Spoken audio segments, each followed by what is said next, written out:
Ugh. I don't want it. It's stupid. I hate it. I hate Evan. Man, I was gonna have a good day today, bro. The medieval off the rip. God damn it. How exhaustingly predictable. But then I suppose failure comes naturally to your kind. Okay. All right. I see what kind of day it's gonna be. Good morning. Good morning, guys. I see Dark's here. Dark, thank you for reminding me that Miniful in fact hates me. Thank you for reminding me that I was canceled by the VTubers. That's great, dude. That's a phenomenal way to start the day. I can see we have a tiefling player here. Maybe he's a little bit mad at me. That's why he's because you know Dark is a tiefling player. Like, you know, not much we can do about it at that point in time. It's just it's ingrained. Love ya, bro. Thanks, Dark. Thanks for the bits, bro. How you doing, man? How was the week for you, my guy? Good to see you. Good morning, Sabine. Yes. I need to fully take it in whenever someone reminds me that Minnie hates me. Good morning, guys. Good morning, Ashley. Good morning, Cass. Good morning, Duke. Good to see you guys. Hello. It is indeed a Thursday, the day that we recognize in the guild as D&D Day. That's right. Everyone for like a solid year and a half that I knew played D&D on Thursdays. I don't know why. You know when it stopped? You know when it began to stop? It began to stop around the time Baldur's Gate got released. Does all of this lead into my suspicion that Baldur's Gate 3 just destroyed D&D groups because people realized they could get like 60% of the D&D experience without having any of the commitment, any of the social issues of having to interface with another human? You know, is that what happened? I think that might be what happened, honestly. But today was D&D Day, and honestly, it's becoming that way again. People are playing more and more. They're finding groups. They're having fun. They're playing the game, which is cool. I've seen an uptick, let's just say, in D&D player activity, which is phenomenal. That's what you want to see if you're a degenerate nerd. But you know what I haven't seen? I haven't seen very many people playing any other forms of D&D other than Dungeons and Dragons recently. It seems like the whole Daggerheart phase has passed for a lot of people. The people who are firm Daggerheart players are in it, and the people who weren't ever really gonna stick with it have kind of gone back to D&D, it seems. But who knows what'll happen? It seems like Draw Steel, I've heard it kind of drop off the face a little bit. You know, people who are playing it are rock solid. It's kind of, Draw Steel to me kind of feels like Diablo 2. You know, the people that are gonna play it are only gonna play it and love that shit no matter what. And the people that, you know, are gonna pass in, see what's up, and then, you know, take their leave, they've kind of done that. So now we've got like an intense, concentrated, boiled down player base of the game, which is really interesting. I don't know, but I don't have a D&D game tonight, unfortunately. I am working my ass off to try and finish some projects, as I have been preoccupied this week. We had to do some hospital visits for Ella, so she's okay. But you know, things get complicated and scary when you're pregnant, and so we had to make sure she and baby were all healthy and all good. So she's good though. She's good, which means we're back. We're back at it. This was a Tiefling player support group. I think you all are just in denial. You know you all are Tiefling deep inside. Man.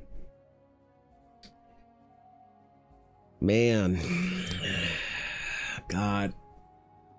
It's a growing problem, I think, Dark. Look, thanks for 100 bits, man, but you're right. It's a growing problem. I've seen more Tiefling players in the last year and a half than I have ever before. The concerning uptick of clerics has also been something I've been watching, but I think that people obviously pay attention to the concerning increase in cleric players. What they don't talk about is the Tiefling player epidemic. And I think we need to address that today because another person asked me for a Tiefling. So look, man, I don't know. Finish your projects so DD can come back. I'm trying, Ashley. Oh my God, I'm trying. I'm putting in an unreal amount of work right now. Holy shit. Been busy, bro. It's been busy. I've actually had more D&D in the past 6 months than the last 5 years. Really? Now that makes me happy, Duke. I've heard similar stories recently in like kind of the last like 5-6 months. You know, something about like fall, winter last year got people back into just playing the game pretty regularly, which I don't know what happened. Maybe it was a Critical Role restart kind of thing happened that influenced some people getting back in the game, seeing a new Critical Role campaign. We can't underestimate the power that Critical Role has over the D&D sphere. I don't know what else it could be, to be honest. There's been not many things changed. You know, there's not any new Wizard of the Coast additions or anything, so I don't know what it is. Yeah. Oh. Yeah, what's up, Mel? God. What's up? It's the How's it big going? guy himself. How's it going, bro? How Good to see doing, you. Evan? By I the way, am. Your presents are actively on the way for you, Ella, and the Tater Oh Tot shit, Smile. dude! That's fucking rad. I'm excited, Mel. Thanks for that. Looking forward to it, dude. I'm good. I hope you're doing well. I hope you are enjoying your midweek Baldur's Gate break that we call the stream, where today we're going to identify what's wrong with Tiefling players. So, good morning, Mel. You're killing it. Keep up the good work. Thank you, Ashley. I appreciate that. Right now, I need the encouragement. So, thank you. So I'm here for Tiefling clerics. Are correct? No, dude, we're not playing. No, man. We should make like a Venn diagram for Tiefling players. You know, I mean, what would the three? Oh God, what would it be? There'd have to be a couple of different like spheres in this, right? Early this week was Here. a little rough. Let's not see. gonna lie, but Let's good see. news, everyone. Good. I am officially playing hooky from work tomorrow to go to Good. PAX East. T-he-d. Oh, that's soon, isn't it? PAX is a thing, right? People are doing, I believe. That's exciting, man. I want to go to a convention. Like, I want to go to an actual convention and like enjoy it, not have to work it, right? Okay, let's make the official Venn diagram here, okay? Put that there. So we've got an issue in our. Okay, whatever. Whatever, it's fine. We've got an issue in our community. All right, we've got this concerning uptick in D&D players.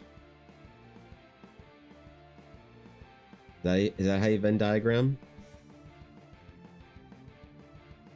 Wait, aren't Venn diagrams supposed to be 4? I don't know. We'll do because I can only think of 3 right now. And the So, kicker, Evan, all right. my boyfriend, the normie, the normie? non-D&D TTRPG player, suggested we go. He bought the tickets. Oh my God. Gasp. Oh my God, the normie wants to play D&D. Holy shit. I know Venn diagrams are 2 or more, but I thought the standard was 4. So we're going to do a 3. I wasn't sure if it was a Venn diagram if it was less than 4. So thank you, Ashley. So here we have D&D players, right? D&D players. All right. And we have Tiefling players. Okay. Tiefling players. Venn diagrams can have 3, so Okay. you are good buddies. Smile. And then we have cleric players. Thank you. Okay, good. Cleric players. Okay. So, if you're a D&D player, you are, in fact, unfortunately, you are a nerd. Yep. Harmless. Predictable. Fine. Right? If you are a Tiefling player, you are, unfortunately,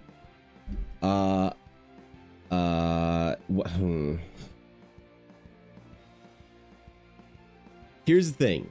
I have a number of Tiefling player clients. So I don't want to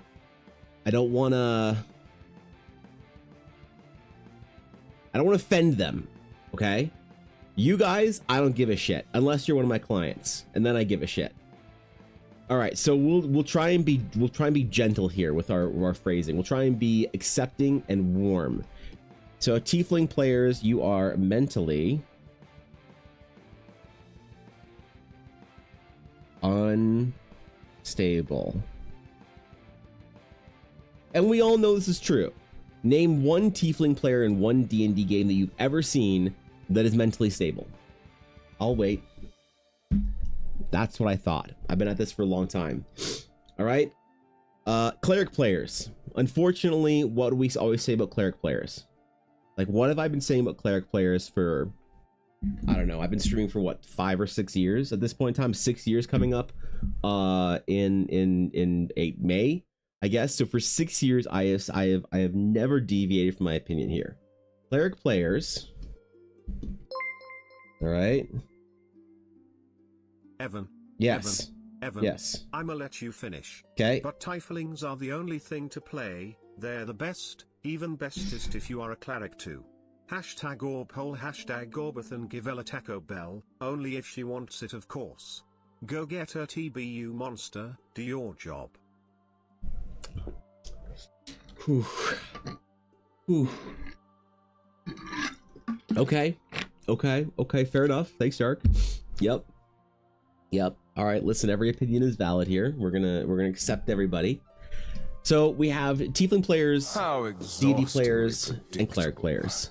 But then I suppose failure comes naturally. She to your doesn't kind. need Taco Bell. Oh yeah, I forgot to donate to Ella's Taco Bell fund. What the hell, man? She got Taco Bell last week when we went to the city. Okay? She doesn't need more. What the fuck is a community train? Hold on. What is this shit? Is this another thing from Twitch? What is a community train? Reach level 2 to gift emotes to some lucky viewers. What the fuck? Is this a new Twitch Skamaz thing? Unlockable emotes? Oh, do we need to investigate? Wait, what the fuck is thanks 100 bits, Mel? Curse the wardens and their mirrors. Jesus! Dude! Taco Bell fund. You can't spend $50 on Taco Bell. What the shit, Dark?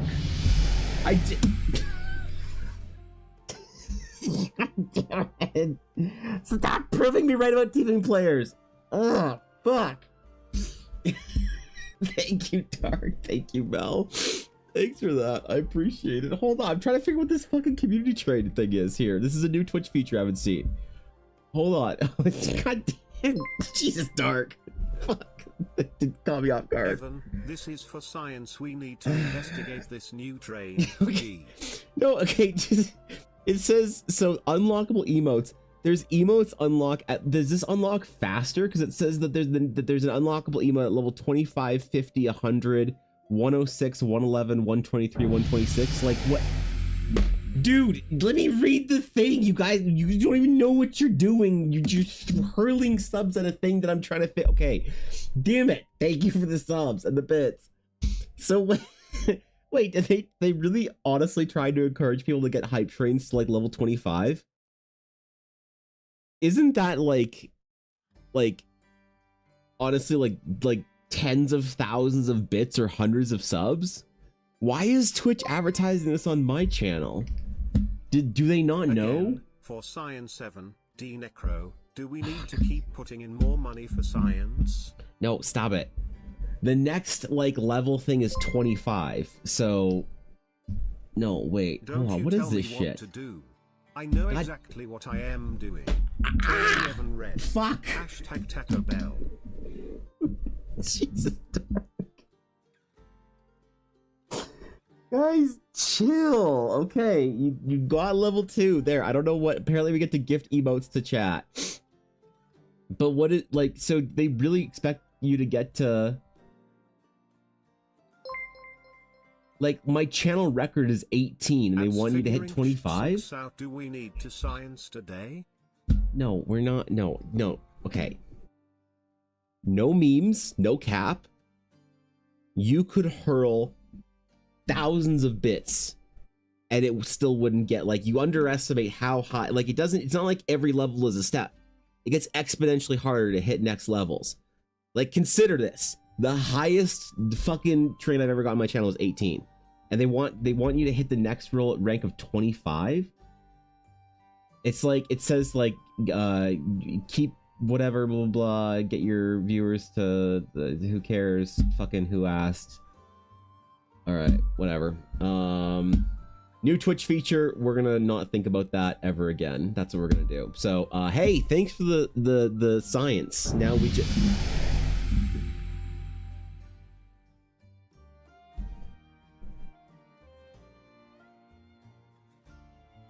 What the fuck, Dark? All for the science. Also for the fun result of seeing Evan turn red. Evan, do you mind? Necro and I are planning science. This isn't science. This is it's not a step to the next one. That's not how it works. You can't. You don't just get to the next three. Okay, wait, hold on. Level up to give more emotes to chat. Did you guys level it up? I think you guys leveled it up. As long as you write down it's science, that's not how science works, okay?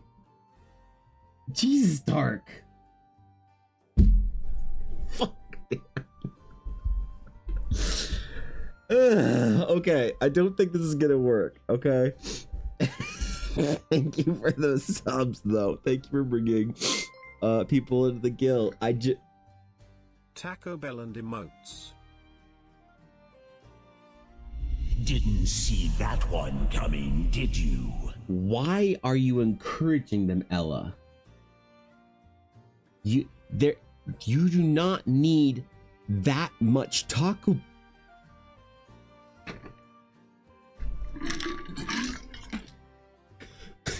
Samurai. Thank you for the 1,000-bit samurai. Fuck! I wasn't ready for this morning. I wasn't ready for this morning. Okay, no. Alright, we gotta lock in. Alright. Okay, I gotta open my window. It's hot in here. What the fuck? Also, Evan, it looks like this new community train is to provide a lot more emotes to the peeps. Oh, cool. Okay. So is it always a community train or is it just a rare spawn thing? Ah! Dark! Chill. Relax. Cease. Sheath thine subs. Ah. Okay, relax, man. Holy Don't you tell me shit, what dude. to do. Okay, jeez, god damn it. I'm just. Not sure about it being a rare spawn thing. This is the first time I am seeing it. Also, excellent results for this science experiment. Dark smile. You fucking guys. You fucking guys. There's also treasure train. Yes, I've seen the treasure train. The treasure train's hilarious, where it's like, oh, if your chat gives Twitch more money, then we'll give you a discount in giving us money. The treasure train is hilarious. This is the first time I've seen a community trade. So, also, would you guys stop fucking increasing the timer? I thought we were gonna get below 80 hours today. Okay, that was the goal, man, is to see below 80 hours. So, god damn it.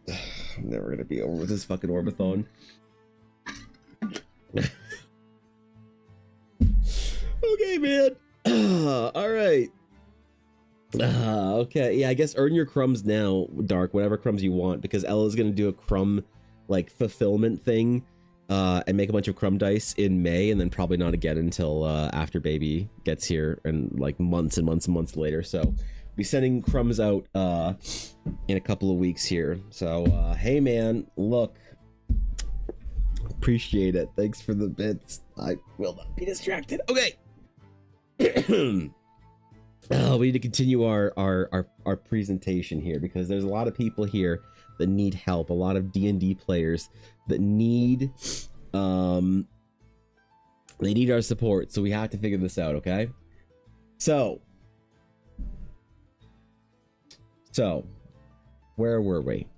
We had correctly identified that in the Venn diagram here of today's topic, we had D&D players. They are unfortunately God, I just can't have so many fucking bits and stuff. They are in fact nerds. Okay. I support nothing if not the sciences.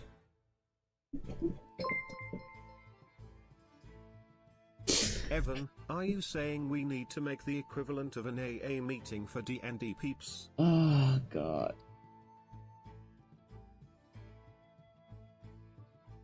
No, because I think AA implies you didn't do anything wrong, right? I think it doesn't AA generally imply that you like that it happened to you or something, and that you're trying to recover from it. Playing Tiefling is entirely your own decision, or even worse, playing a cleric was a conscious decision you made. I'll let you finish, but I didn't mean to distract you from insulting us. Sorry. Okay, yeah. Okay, guys. Oh, The rare spawn doesn't come with TTS. Oh, Skamaz. Holy shit. The rare spawn has no TTS. Get fucking Hell yeah for the nat dumpstered. 20. God damn. Thanks for the bits though. Thanks, dude. Appreciate it. D&D players are nerds. Tiefling players are mentally unstable, and cleric players have no friends. Okay? Let me try this again, Nan. Sorry, Evan, I'ma let you finish, but I didn't mean to distract you from insulting us. Sorry, please continue. Yep, no, I will. Thank you. I appreciate you giving me the floor on this one. So, oh, Brooklyn. Ah, shit, guys, we were supposed to finish this before any of my Tiefling player clients got here. God damn it. Now Brooklyn's gonna be here for the entire world to judge. All right, well, you know what? Fuck it. We're already this deep in. So okay. So D&D players are nerds. Tiefling players are mentally unstable. Cleric players have no friends. So what is a D&D player that's a tiefling? Because you might be asking, but Evan, tiefling's a D&D class. How are you a D&D player, or how are you a tiefling player that's not a D&D player?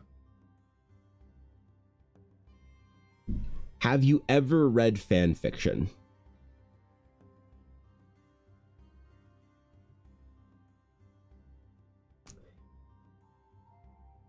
I wish I needed to elaborate, but I don't. So, D&D players that are tiefling players, they are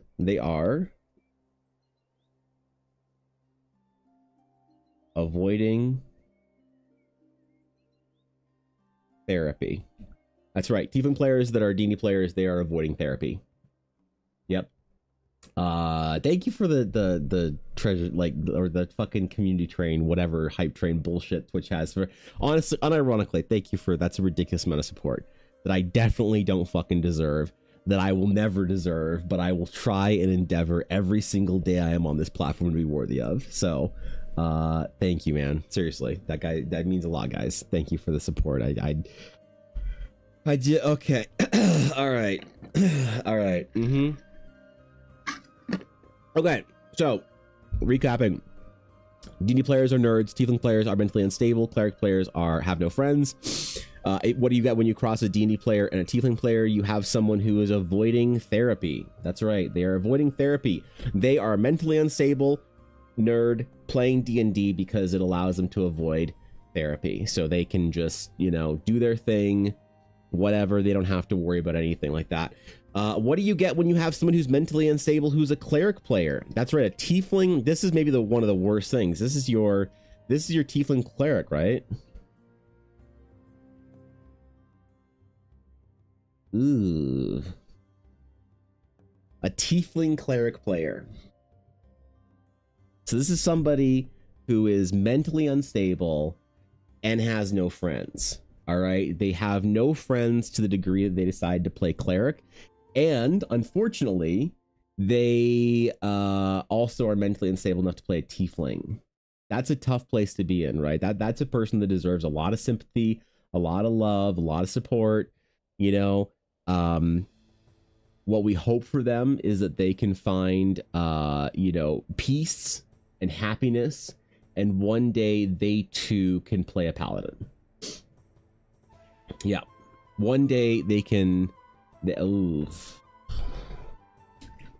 it's Aya. Oh, jeez. Oh, God, we got tiefling players here now. God damn it. And now a cleric player. Okay, so a tiefling cleric. So what do we think is wrong with them? All right, if a tiefling D&D player is avoiding therapy, what is a tiefling cleric player doing? They're not avoiding therapy. Okay. They're trying to use D&D as therapy. Yep. They're trying to use their D&D game as therapy. If you have a D&D game where you are playing a cleric, but you wonder, Evan, but this isn't a D&D player. But how could this be? How could this be? That doesn't seem right. What? You just said that they aren't tiefling D&D players. How could they be using D&D as therapy?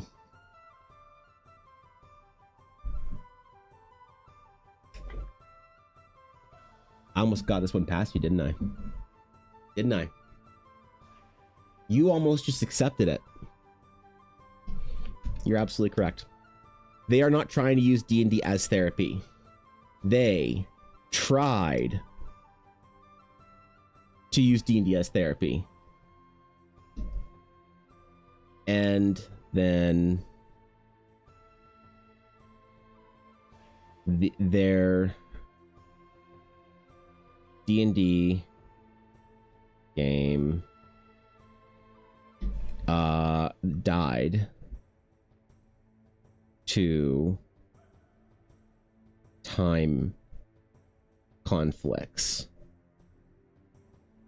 That's right. Why I put time conflicts in air quotes there? Because they basically got kicked out of their D&D group. They got kicked out. Yep. They tried to use their D&D game as therapy too much, and so that everyone got busy. And no one realized in this sphere, this category, no tiefling cleric realized that everyone's still playing D&D without them. Unfortunately. Yeah, they made a new group chat. They added a group chat within a group chat. You know, when you're in a group chat with 8 people, or like 5 people, you're in a group chat with the boys, just you and the 5 boys, just you and the 4 boys. I mean, you're the 5 boys, but they have a group chat of the 4 of them without you. That's what happens here. Start to barge into chat and scare off all the tieflings. Yes, Maggie, that is okay. Today we're trying to make sure they're feeling welcome, but you know, unfortunately, we can only do so much to make sure that we don't, you know, sacrifice the scientific method Also, here today. So, check your yes. Discord DMs after stream. Got a business question for you. Oh shit. Taco Okay. 4 Furious. Hold on. Let me write that. Let me make a note. Yes. Okay. Shit. Hold on. Evan. Yes. I'ma let you finish, but you need to explain to me what this has to do with getting Ella Taco Bell. She can't have it this week, but you can do your job and fully book next week with pre-orders. #ORBATHON, #ORBATHON. I'm gonna go drive to Taco Bell. I'm gonna get a Taco Bell every day for an entire week, and just to shut you guys up. So thanks 100 bits, Dark. I appreciate that. Thanks, man. Yeah. Does this mean that they are applying the I can fix it mentality, but on themselves in the form of TTRPG roleplay? Does this mean they are applying the I can fix him mentality, but on themselves in the form of TTRPG roleplay? Exactly. They have crafted a simulacrum of themselves in which they are trying to fix. That is precisely what's happening, Sabine. They realize that no one's going to try and fix them, so they have to create a self-insert to their D&D game that they can fix. 100%. You have unfortunately nailed it down exactly what happens to the tiefling cleric player. They think someone can fix them, that someone is them, but they can't fix them without them being separate from them. All right? That's like that weird time on DeviantArt that everyone had weird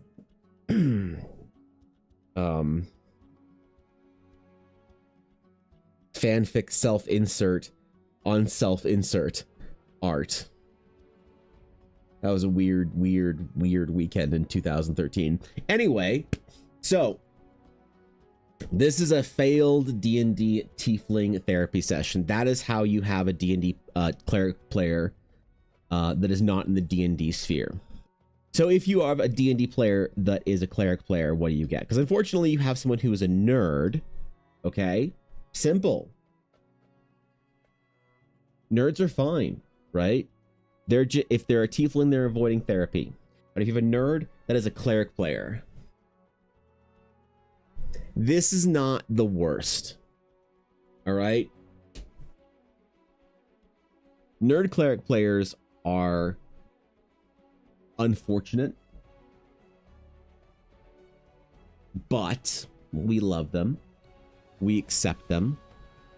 We don't kick them from the group. That's why they're in the D&D sphere. But I did allude to it earlier. In fact, I just said it.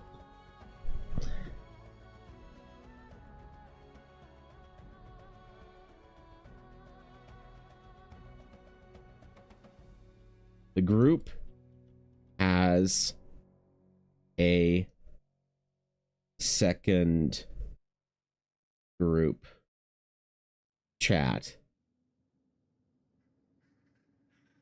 with you. Sorry. Heart emoji. Yep. Yeah, this is that case, man. The group just has a second group chat without you. If you're a D&D player, you haven't been kicked from the group yet, but the process has begun. They have a second group chat. And they have the D&D crew, right? Because it'll be like on Discord. It'll have like, you know, I don't remember how group chats work. I think it has like the little portraits there, and it has like D&D game, right? And in that group chat, it'll be like the cleric player posting like a message, the cleric player responding to their own message, you know, the whatever other player doing a one-word response like the haha, then the cleric player posting like a funny meme, right? And no one's responding because unfortunately there is a second group chat for the D&D game with some sort of title like the guild, right? Evan, Ivna, you know, I'll let you finish, but you yes. had a fantastic idea. Did I? Get me some Taco Bell in Arizona. #Orb. Was that my idea? #Orbathon.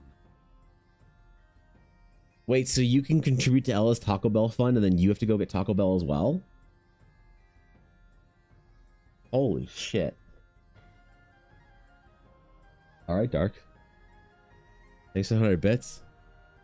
Wait, this works? This fucking works. Shit, okay. Tombstone, what's up, bro? Saw the announcement about Tiefling players trying to participate. At least Paladins are better than Tiefling Bards. The thing is, a Paladin is a cleric that realized that they aren't... How do we phrase this in a proper, like how... I'm trying to figure out how to phrase this in a proper sort of clinical, you know, way, so it's not showing any bias or using any problematic language. But so okay, so let me figure out how to phrase this properly. So a paladin is player who's a tiefling, or in general a paladin player. We'll just put tiefling aside there. A paladin player is a cleric player who's not a fucking loser. I think that's the proper like diagnostic terminology to use there. I think. Don't quote me on this. There might be something that's more correct than that, but I think that gets the point across. So doing okay. So if you have a D&D player that's a cleric player, they're still in a group, but they have a separate group chat. So if you have your Tiefling player who's a D&D player, that is someone who's avoiding therapy. And if you have a tiefling player as a cleric player, they tried using D&D as therapy and then got kicked out of the group without being told. They got kicked out of the group. The group just had scheduling conflicts. The problem is, where do the scheduling conflicts happen? They happened in the secret group chat. That's right. This is where the scheduling conflicts happened. Was in the secret group chat you weren't in. Why did the scheduling conflicts happen without you? Because you weren't in the group chat. You were the one that they were conflicted with. The schedule was not a scheduling conflict of, oh, I've got work, I've got presentations, we're staying up too late. The scheduling conflict is, when we play D&D, the cleric player shows up. So a cleric player who is, you know, in a D&D group is just one thread away from being at the mercy of the scheduling boss, unfortunately. And what's that thread? What's that step? What's that bow that breaks? It's being a tiefling as well. You start your next D&D game, you're always the cleric player, and you say, I want to go tiefling this time. If you didn't realize that's when your D&D game would end, I can't help you. So we have established the premise here, but now we have one last quadrant here. One last wait, that's not a quadrant because there's only 3 instead of 4. We have one last overlapping trident. There you go. It's like a quadrant, but tri for 3. So we have one last trident here. That is the center. Now, if you have a D&D player who is a tiefling, who is a cleric, this is somebody who wasn't kicked from their D&D group. This is someone who is currently, you see, I said tried to use D&D as therapy. This is someone who is they are not in the group chat. So they're not in the group chat. They are currently using D&D game as therapy. They're not avoiding it, right? And they have no friends. I think the best way we can use to describe this, I'm gonna go outside of maybe my normal method of communication, and we're gonna use a contemporary modern hieroglyph. The middle quadrant is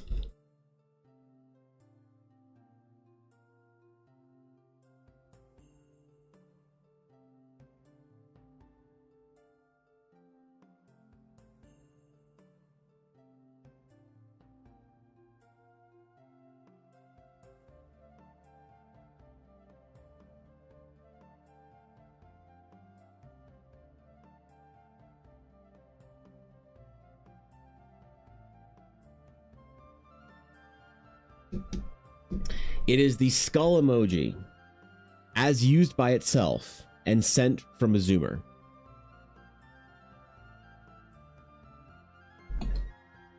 Yep.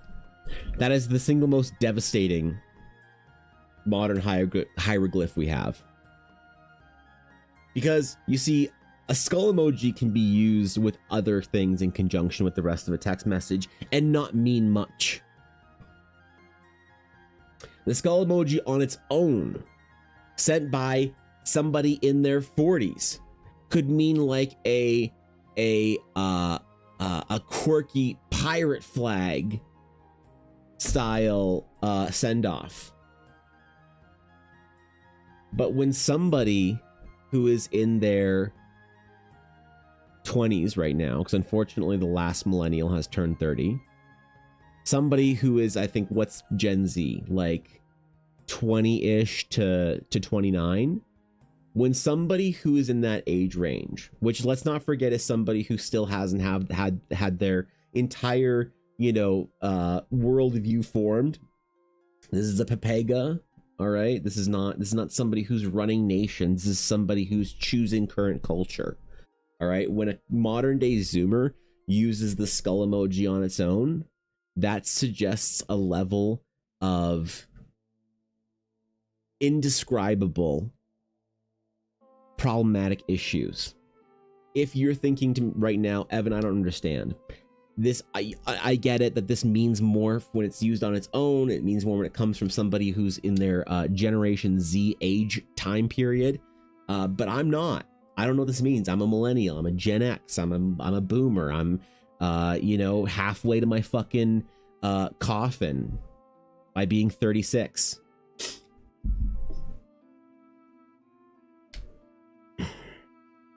What does this mean? Spell it out for us, the old people in chat. All right.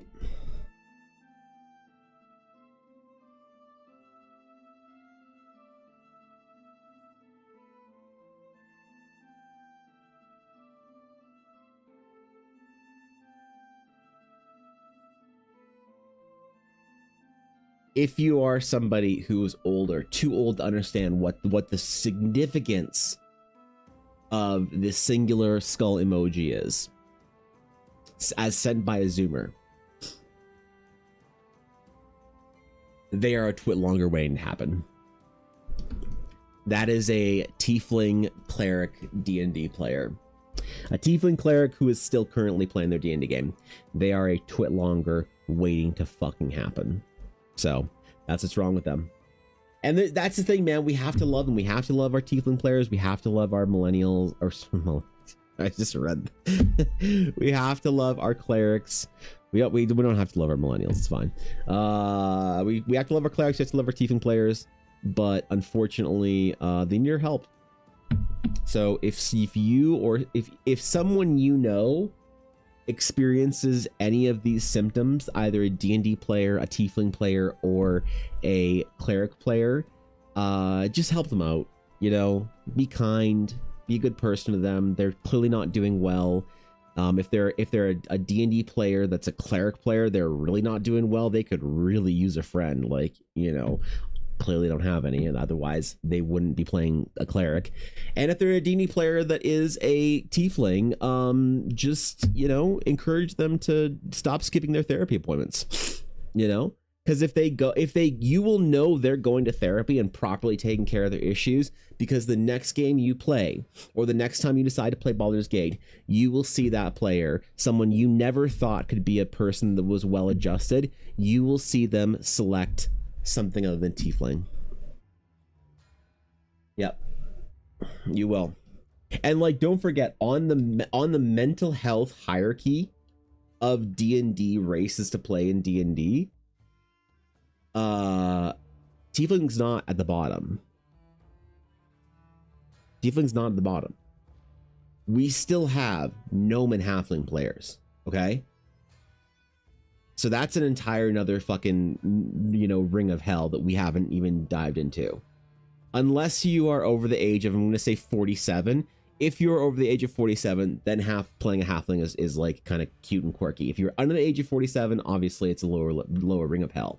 At the very top of the hierarchy here of mental stability versus D&D race/species, you don't want to admit it. I don't want to admit it, because none of us are sort of able to achieve that level of stability, and that's okay, because we're not shooting for perfection in mental health. We're shooting for better than we were. We're shooting for well adjusted, not perfection. At the very top, though, as a marker, because we do need to have a scale here that does indicate a properly well adjusted person, all the way down to someone who plays a tiefling, or even worse, a gnome. We have dwarven players. That's right. I've never met a person that played a dwarf that wasn't a good time. If there's somebody in your group and they're a dwarf player, they're probably a dude. The dude probably has a beard. He's probably somewhere in his 40s. And he's having a good time. That guy is never not going to have a good time. That guy is always going to put the party first. He's always going to be there for the classic fantasy vibe. He is never going to not want to have a good time. Female dwarven players, amazing. All right? Just as healthy, just as well adjusted. The only thing with female dwarf players is it's the reverse. If you have a male dwarven player that wants to be a cursed smooth chin, then that guy is a little bit, you know, that's something you'd avoid that. Female dwarven players that demand to have a beard, that's a whole nother thing, but we won't get into that. You know, but in general, Dwarven players right at the top. So it's accurate, fully agree. Hey, see? Never wrong, man. So that unfortunately is our condemning, damning, you know, analysis of Tiefling players. Now to get into the content for the day, which is finishing up a character sketch that somebody paid me very good money to do of their Tiefling character. So, Brooklyn, how's it going? Good to see you.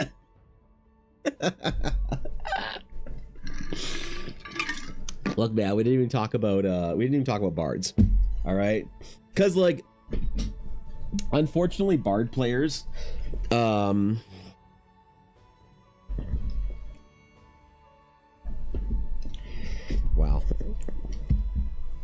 We don't need to get into the classes because I've made videos in the past, a couple of years ago, of what each D&D class says about you, and I don't think we should do the bard one today. I think we already attacked Brooklyn enough as a person.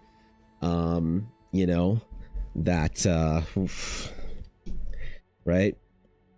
All right, I think yeah, we can't go further. So, cool tiefling, let's go, man. Let's get into it, dude.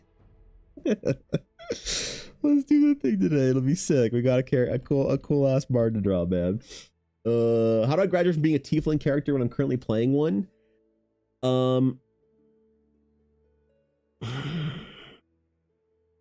I would say don't do anything hasty.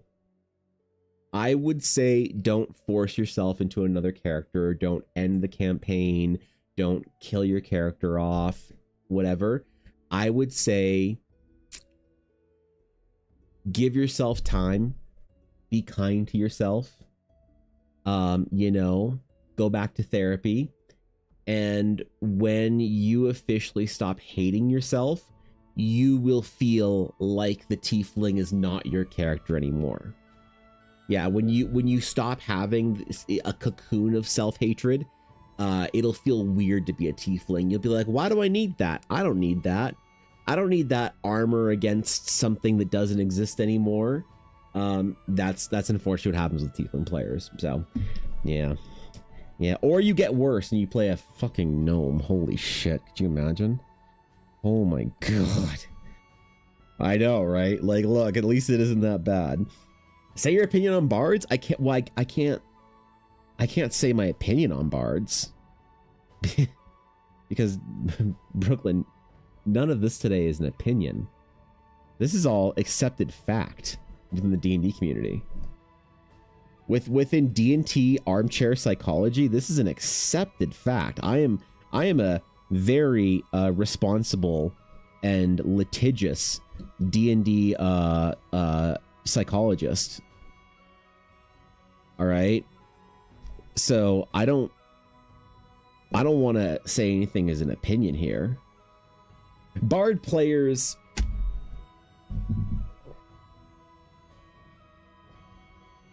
all right, I'll say it. Bard players, nobody liked them growing up. Not even their own family. Unlike wizard players and bard players are very similar. See, wizard players were never good enough for their parents, but they thought that if they just got better grades on tests, if they were smart enough, then they would be worthy of love. You see this all the time with the kids that, you know, need to get the best grade or whatever, and they play a character in D&D that is the smart one and is getting by and heroic because of the fact that they're smart. Smart as in book smart. Smart as in somebody who got good grades smart.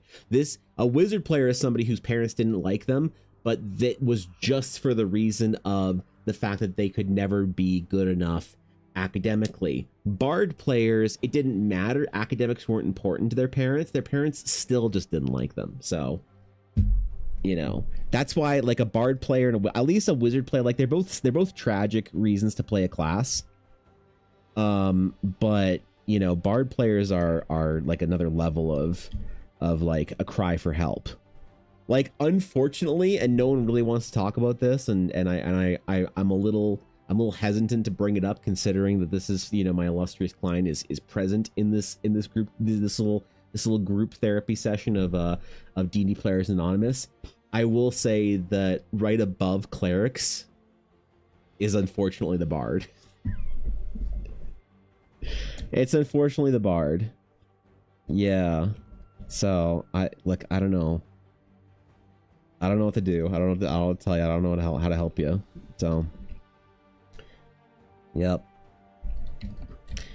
Bard players are also the kids that thought that if they had enough high charisma stat that people would like them. I played a lot of bards when I was a kid. I played a bard a lot, man. You know, actually, my first character, my first D&D character ever was a cleric that multi-classed a bard. Oh, he had 18 charisma. Oh man, oh, I wasn't very academic, so I didn't feel like I ever had to play a wizard. Yep. Yeah, unfortunately not. No. I can't talk about tiefling paladins because, you know, poor Tombstone just has enough going on being a tiefling. So it's tough, man. It's tough, but you know what? We'll get there one way or another. We'll all become healthy dwarven warrior players or dwarven fighter players at one point in time. At some point, we'll get through it together. Until then, we'll continue to avoid playing D&D by playing Baldur's Gate 3 consistently. I'm sorry, Tombstone. I'm sorry, bro. I'm sorry. I wish I could say it would be easy, but, you know, the Paladin does make sense. As I understand Paladins very deeply and intricately, considering I play a Paladin anytime I get a chance to, they're my favorite class. Maybe secondary, like favorite, like core D&D class. My favorite class now is unfortunately an Astral Knight. Which is kind of arrogant, I get, when people would accuse me of that. I do agree. But, you know, if it wasn't my favorite class, what the hell would I be doing? But my favorite D&D core class is the Paladin. Yep. The Paladin, the fighter, man. That's my jam right there. I wish Paladins were more like they were in 3.5. The 4E Paladin was okay, you know. I prefer the 4E Avenger, which is kind of like an angry Paladin. The 5th Ed Paladin, I feel like it's too generic in some ways, you know? Like, you can still play the 5th Ed Paladin any way you want, but the class identity overall in 5th Ed has been kind of eroded down quite a bit. That's not a meme, by the way. Yeah, Pino's Aasimar players. Ella Blackwood plays an Aasimar and a Paladin, and so Aasimar players are perfect. They're all tall, 6'1", blonde, braided hair Valkyries of humans. You know, like, I hate to say it, but every Aasimar Paladin is just ridiculously gorgeous. Is tall and imposing, strong, confident, capable, and good husband. There we go. Yeah. Yep.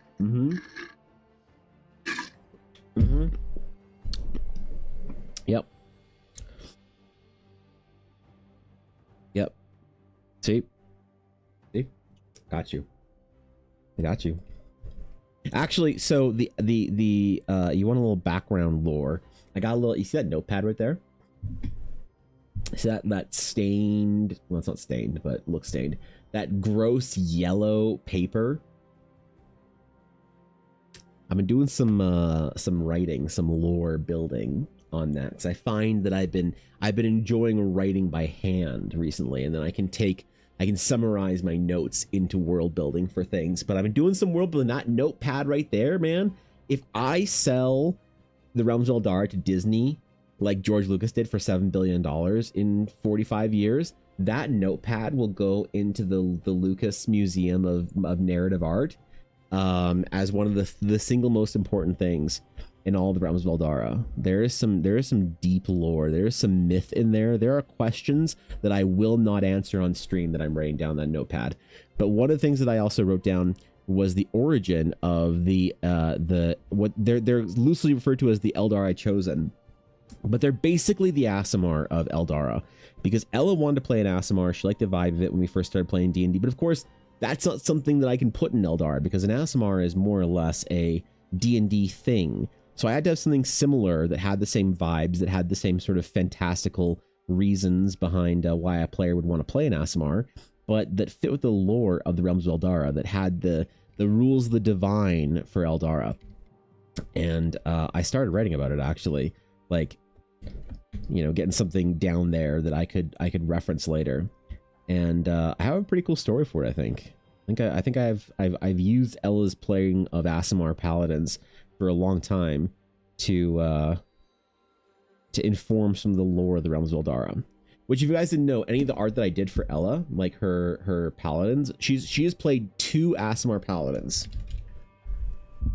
Why has she played 2 Aasimar Paladins? Because she had an Aasimar Paladin, Amelia.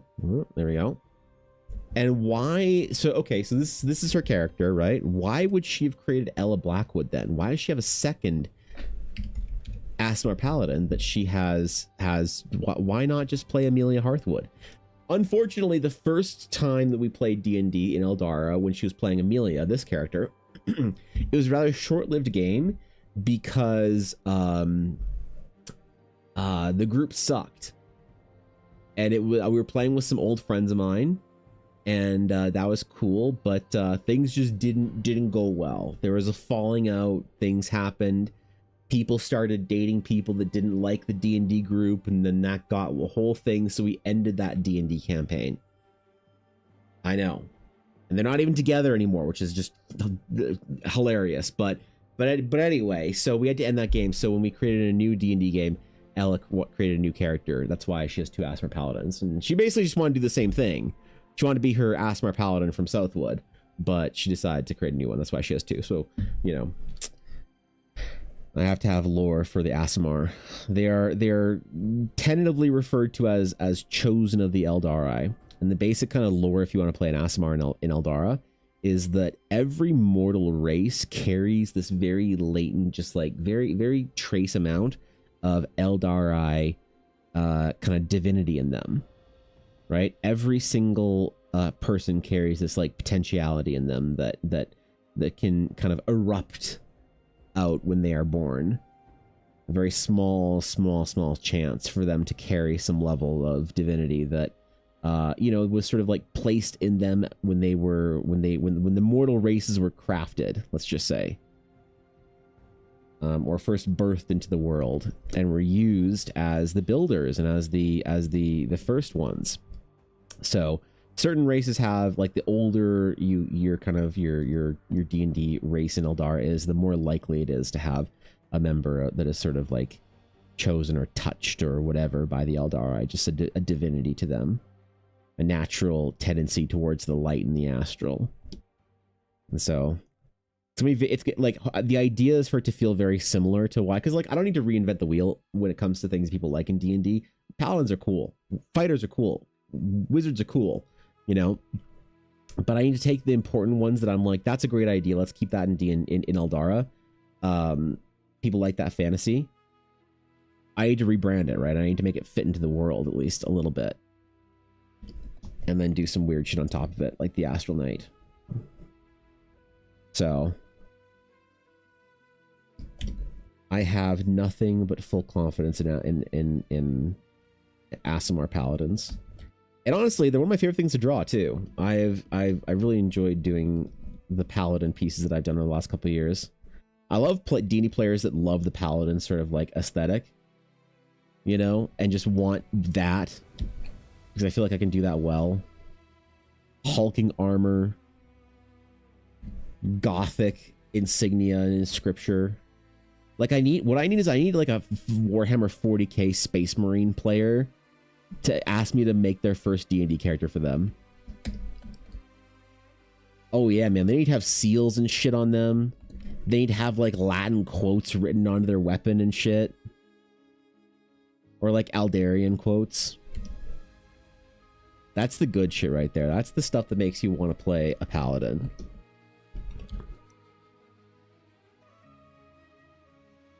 And as we know, everyone just wants to go on a crusade and take back the Holy Land at least once in their life. Now, we were all born too late to take back a Holy Land. But we can still do it in D&D. And it's even better. It's like Trench Crusade, that fucking tabletop game. Except D&D. With less Bjordovich paladins. That's also a problem too, is the Bjordovich, so. I did not yet finish that saber that Atari had asked me to do on the Friday. I was very preoccupied this week. Had a lot going on, man. Do we have the baby shower? Oh, we did have the baby shower. Yeah, we did the baby shower on the weekend. I forgot to talk about that.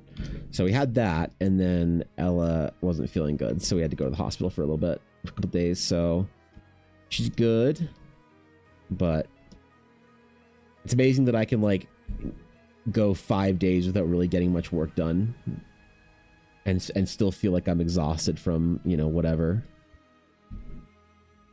Hopefully we're in the home stretch though, you know. Viking Paladin's greater than anything else. Maybe I need to have a read drawn again so you can do all that. Listen. I'd be honored. Viking Paladins are dope too. Anything with that kind of Nordic aesthetic, I am a fan of.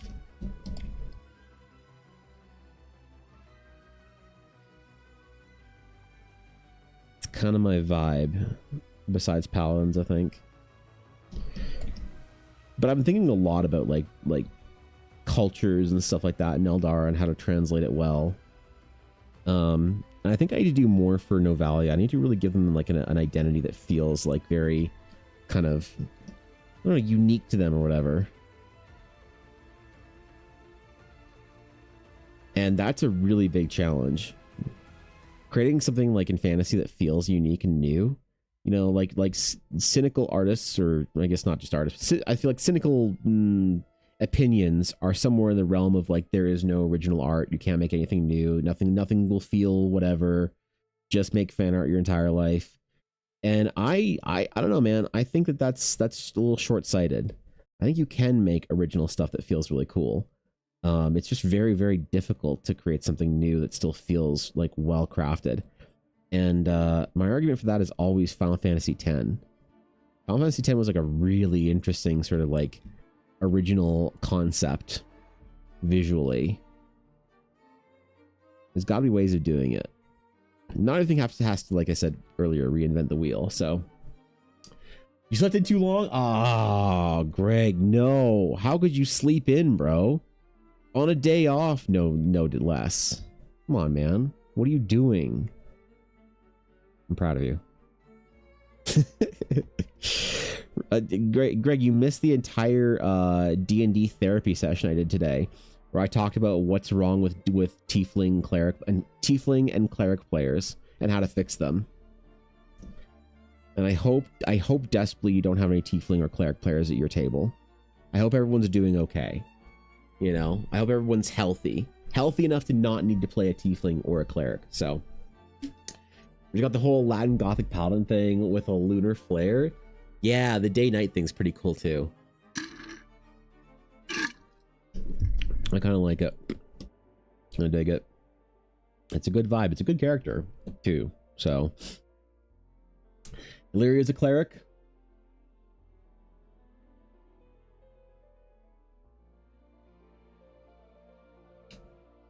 Greg, I need you to promise me something as a friend. Promise me you will never, by accident or otherwise, let her see the first half hour of this stream today. Just do me a favor and just look, I can't, I don't want to hurt her, so I don't want to see her like she, look, she's already a cleric. That's tough enough. She doesn't need to see me talking about it at length. So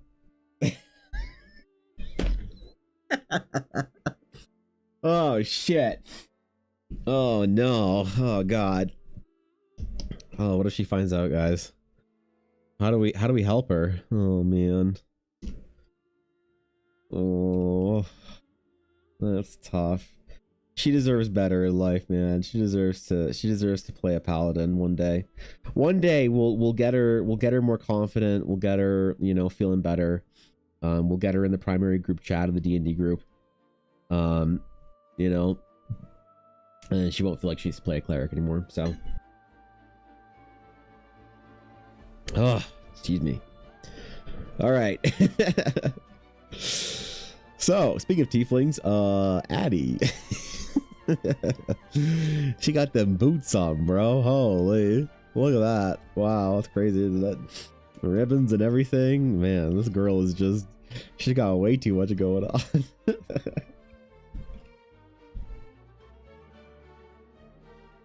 That'll be like a thing that I do where I was going to do these videos on TikTok where I was going to like take requests, like video requests once a week from comments on TikTok for drawing their character. I should do that, but also just shit talk their character the entire time.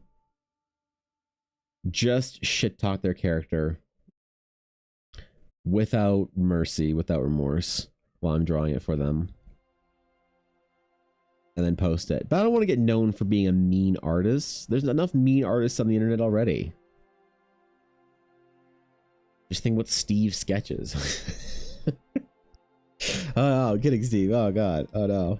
It's a joke. Oh shit. No, Nix, don't tell him. Please stop calling me. I want to watch and listen to the stream. It's been 2 hours and 3 phone calls.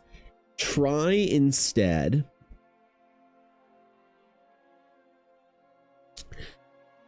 Try going somewhere tropical, Sabine, and buying a condo and being retired in your 20s. Yeah. Because instead of having to work where people are going to ask you things, you can, like, you know, make a smoothie in the morning and chill. I think that'd probably be better, yeah, for not getting disturbed. I don't know if that, yeah. Good advice? Well, look, sometimes the best advice in life is simple. You know, if you're tired of work bothering you, just retire in your 20s and buy a condo in like Maui or whatever, dude. Like, there's nothing stopping you. There's no rule or law that you can't have a condo in your 20s and retire and not have to work anymore. Like, what do you mean? This seems obvious to me, tremendously obvious to me, but you know, I realize that sometimes maybe the wisdom isn't as easy to come by, so I try and remind people, you know, the proper way of doing things. So, yeah, I got you. Don't worry. I got you. I know it's crazy. But I believe. I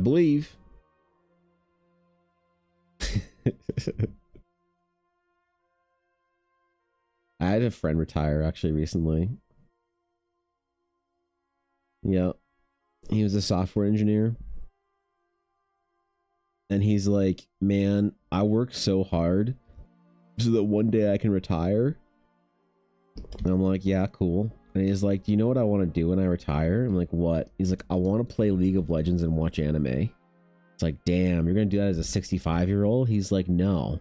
I realized that if I eat, like if I have a grocery budget of like, you know, $300 a month, and I downsize where I lived, being like a studio apartment or whatever, and my living expenses go down to like, you know, $1,100 a month, that I can live forever. If I just, you know, if I just stop working and don't need a car and don't whatever, And so he just quit his job, man. And not to like travel the world, not to like, you know, start a family, not to do anything of meaning or whatever. He quit his job so he can sit and watch anime and play League of Legends. And my other friend quit his job as a chef to move home and to sit and build Gundams and watch anime at home in his early 30s. And he's so fucking happy, dude. His mom's happy because he moved back in. You know? Like, I'm telling you, man. Retiring in your 20s. You want to play Pokopia? Bro, you can't just play Pokopia all day, alright? No one's going to come to your silly island. Not even Hop It. That's right. You gotta clean up your trash, bro. Ugh. You got too many trubbish on your island. Oh my god. I was like, Ella was trying to get me to gather resources for her. We were in the hospital, waiting for... Well, whatever. We're in the hospital, and she's like in the bed. I'm sitting beside her, on like Monday or whatever, and I'm like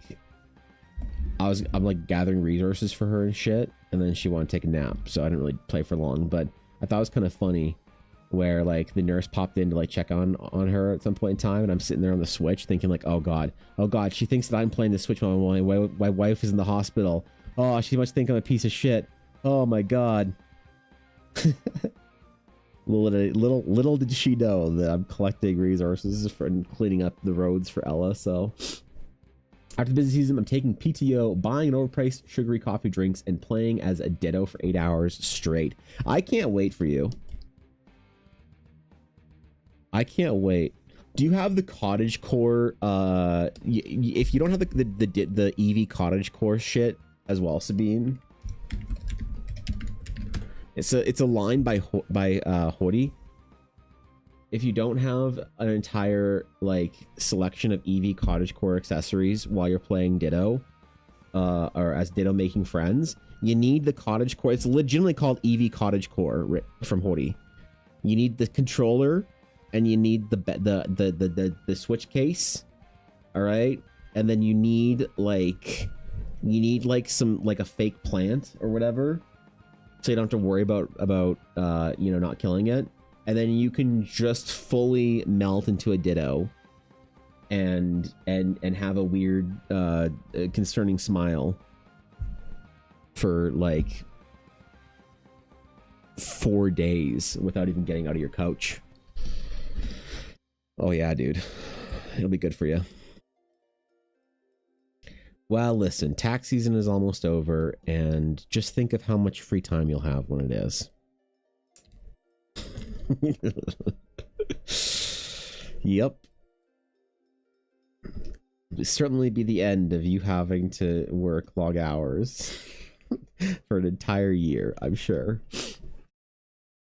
Yep. Notes to retire early. Step 1, have money. Step 2, if you have no money, have a parent with empty nest syndrome. Step 3, profit.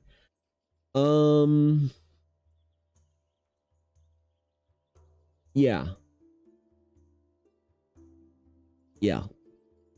Well, to be fair, my friend that went that retired, like moved back home to build Gundams and shit, he had this ridiculous job where he would fly up to the North Arctic Circle in Canada because he was a chef, and he worked in restaurants for a long time. You make a lot of money, but it's terribly toxic. It's really bad for your health to work in restaurants. So he did that for a while. He got burnt out, and so he went for a chill whatever kind of stint working at a senior's home in the kitchen there. Loved it. Super chill, super good hours, decent pay. But then he decided that he wanted to make the most amount of money humanly possible in the shortest amount of time as a chef. And so he started going on these like Canadian government, northern whatever, expeditionary something or another's, or he would go to some weather station up in the middle of fucking nowhere and live there for 6 months of the year, just cooking all day. And you're supposed to only do like 3-month like stints up there, and then you're supposed to come back for like as long for 3 months. But they were understaffed, and so they'd be like, hey, can you basically stay and he would get all this extra pay. And since he's there past the time of the government saying it's like safe to be there or whatever mentally, every day that he was there, he was getting paid 12 hours of overtime for like the next 3 months because they didn't have anyone else to take him off rotation. So he made an unbelievable amount of money in what can only be described as 4 years of darkness and hell. And then now he sits at home eating cup noodle in his childhood bedroom as a man in his early 30s building Gundams. And you know what? Hey, man. Like, who's really doing it right here, I guess, you know? Who's doing it right? I don't know, man. That's tough. Everyone tells you that more responsibility is a good thing, but look, man. I know some happy ass dudes that are just chilling in their own, just marinating in their own filth. A carefully concocted broth of being in your room for 24 hours a day or 23 hours a day, playing video games and building guns and shit. What's up, Blackser? Are we beefing with Tiefling players? No, we're supporting Tiefling players. Tiefling players need our support. They need our love and our support because they don't have much else. You know, let's face it. They need all the help they can get. They need all the love and support we can provide for them. So, no, we're not beefing with Tiefling players, okay? Please. We're supporting them through the hard trials and difficult times that led them to decide they want to play Tiefling in D&D. Or even worse, to have an OC fanfic in which they, you know, in which they don't even play a D&D game with. They just write fanfic about their Tiefling. Ugh. They need the most support. Though they also may be the most far gone, you know. At that point in time, if somebody's not even playing D&D with their Tiefling character, they're just writing fanfic about them, that person there might not be anything we can really do for them. That person might just be, you know, radioactive.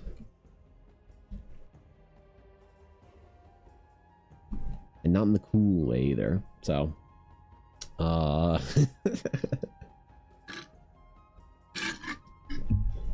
no, there's a whole thing in the first 3 hours of the stream. Yeah, oh, we're not 3 hours in? That's because we're not fucking done. Shit talking about Tieflings. That's right. It's gonna be a long VOD. What's up, SK? Good to see you, dude. Oh, come on. We don't discriminate against anyone in D&D. I don't refuse to draw anyone's D&D character based on the race, species, or class of their D&D characters. Race/species, background, or class/job archetype.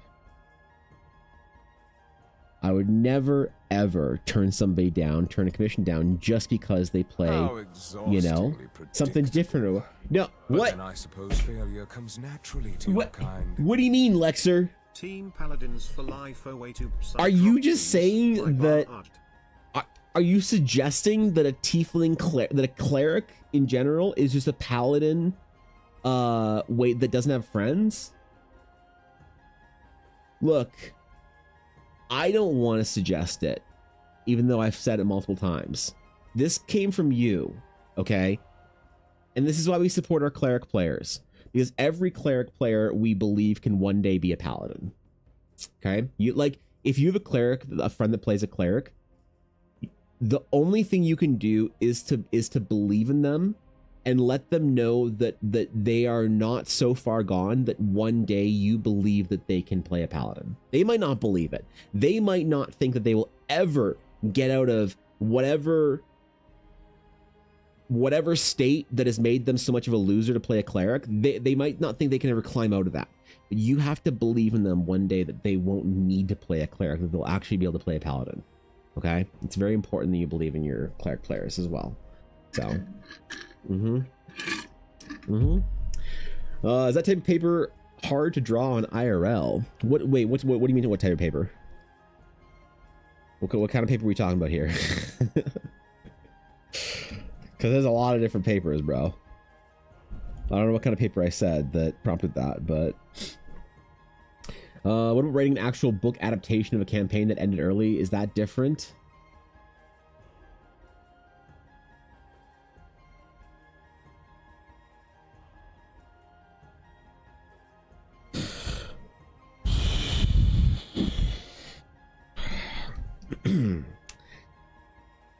So, we've got some details to draw on Addie's tail here today. We've got, you know, like some gold and some jewels and stuff and whatnot. That's important details. Oh, textured paper. Yes, textured paper is very difficult to draw on. So typically, paper with a lot of texture is often referred to as a cold press. And what this means is that when you have paper, you have like, well, you have usually watercolor paper, but even print paper or like sketching paper, you have your hot press versus your cold press. And what this means is that when they were basically taking the mulch that became the paper, whether it's actual fucking fibers or cotton or pulp or whatever, and they compress it down, and they compress it and flatten it into sheets. All right. Is the process heated? If it's heated, it usually is perfectly smooth. Not perfectly, but it's like smooth. And if it's not heated, it's got some texture to it, right? It's got some bumps and some waves and stuff in it. And cold press paper is very difficult to draw on with a pen or a pencil because it's got too many ridges and bumps and stuff in it. So yeah, this paper or this background texture is supposed to look more like aged worn vellum. So not even necessarily paper, but animal hide, right? Like a parchment, which I've never drawn on. To be fair, I've never had a chance to draw on actual animal hide. It's got a mixed stigma in the art field, right? It's kind of like leather. Right, you got people who like will refuse to interact with leather because it's an animal product, and morally they either don't understand the process of what actually happens with leather and fake leather, or they do understand the process and just have a moral boundary there. But it's hard. It's tough to get real like animal, you know, parchment and shit like that. So I've never had a chance to draw on it. I'd like to try just because of the, you know, the historical significance of it. But there is also sort of this like type of paper or parchment that is, it's got like a dust on it. It's like some kind of a metal material or mineral dust or whatever. And you use silver to draw on it, and it kind of oxidizes.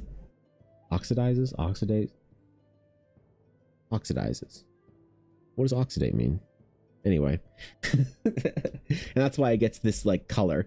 So when you see like parchment or whatever, and you see a lot of people will like, if you're making up like invitations for something, or like making up a D&D, you know, scroll or something like that or whatever, a lot of people will like take their paper and they will burn it, right? Burn the edges.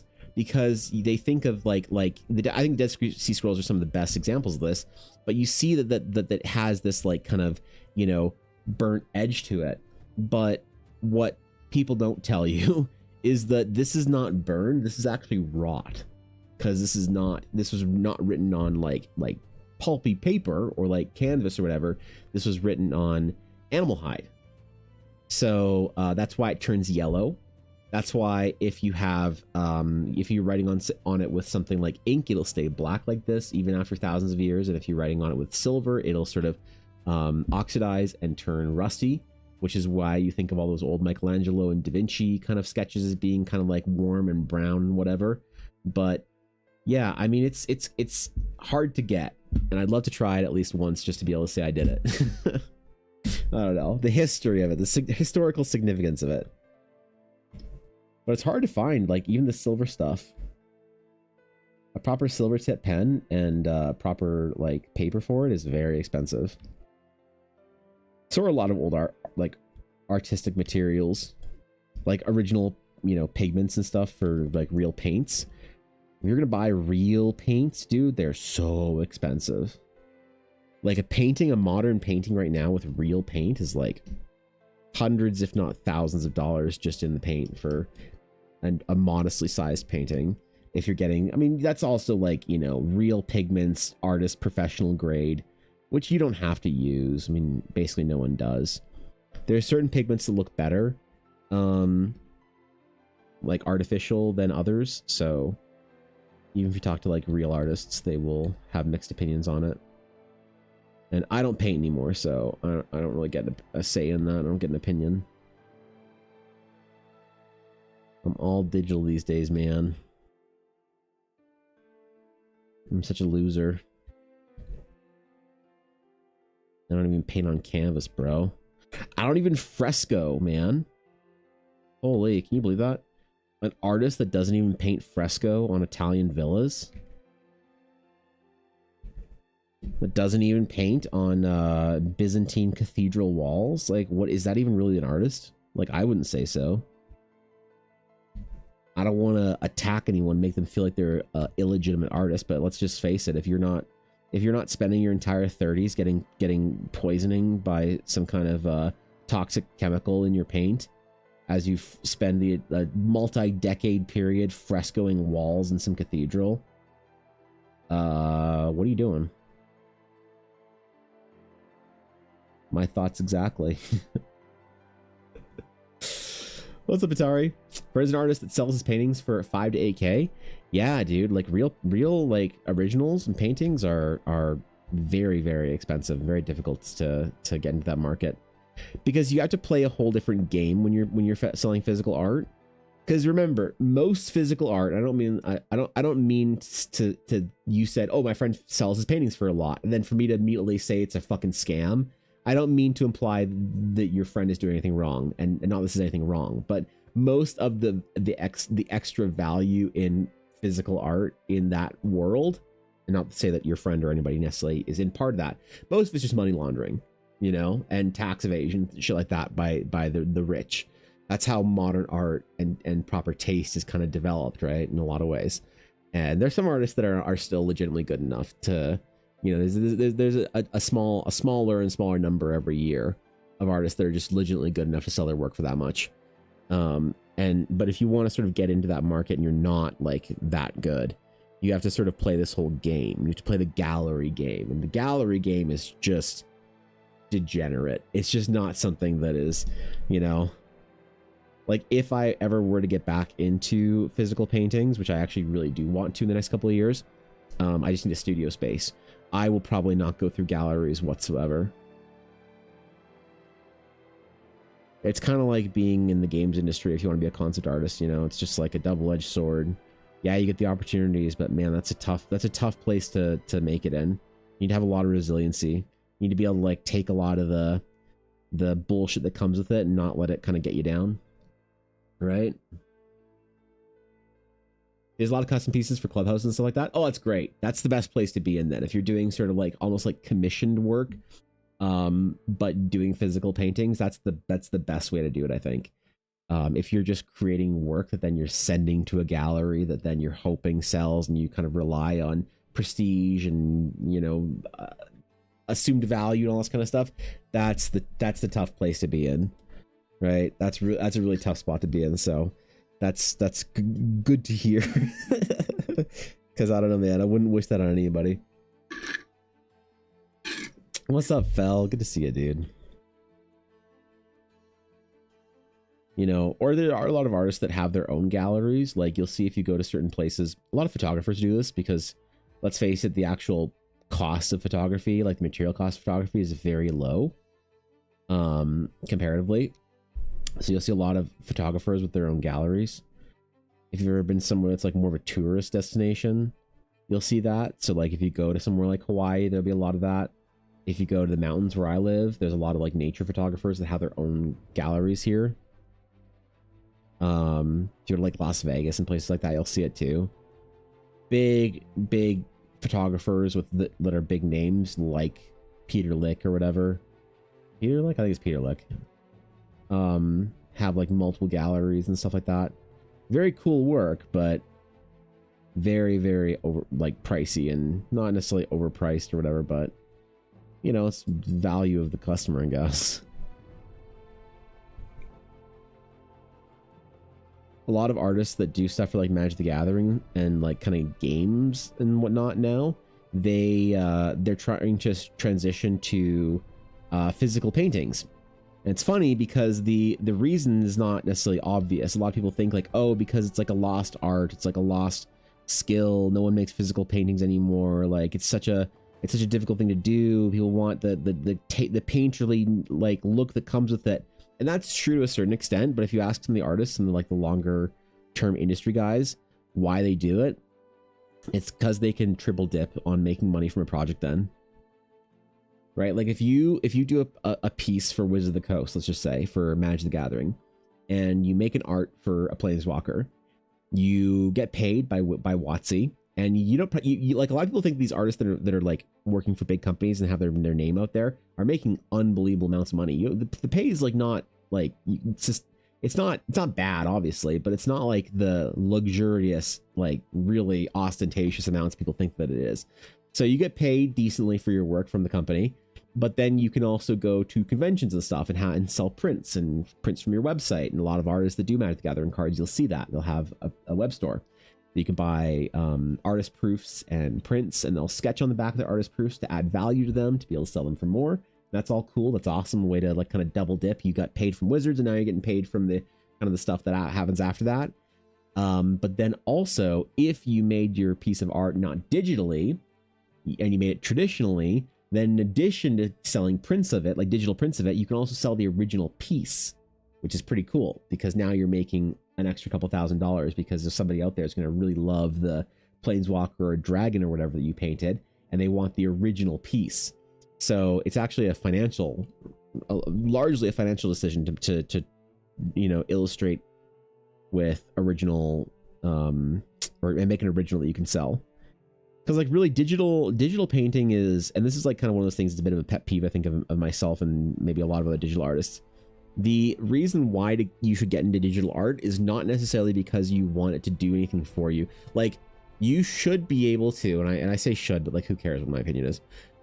I think you should be able to paint traditionally, like as well as you can paint digitally.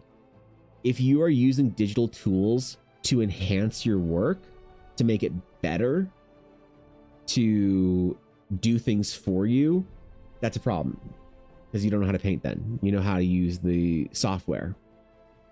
But if you're using the digital software to speed up the process because you work in an industry where that's important, is the output is important, then totally understandable, and digital is the right way to go. But for a lot of illustrators, man, like they have like, I don't know, a month or two to complete a piece. So like, why not paint traditionally? And then you can sell the original as well. Like, pretty dope. And I'd love to be able to do some of that work. Just not even because I want to sell the originals. I'd actually probably not want to sell many originals if I was doing like concept art for Eldara. I'd want to keep them, which would be a problem. But for me, it's just like returning back to I think the temptation of digital art is too easy sometimes. You know, we get too stuck in the idea of like what it can do for us, and the corners we can begin to not realize that we're clipping by using a digital tool.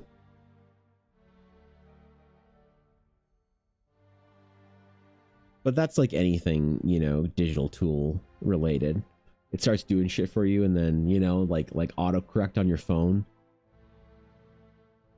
We have a regression of people knowing how to spell things because your phone will just fix it for you.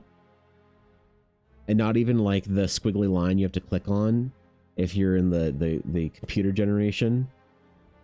No, man, this is the phone generation, bro. It just does it for you. You don't even realize you don't know how to spell a word. You just keep putting in your phone just keeps switching it for you. It's a mixed bag, I guess. Team players breach the warding? God damn it, Legion. God damn it. Not again.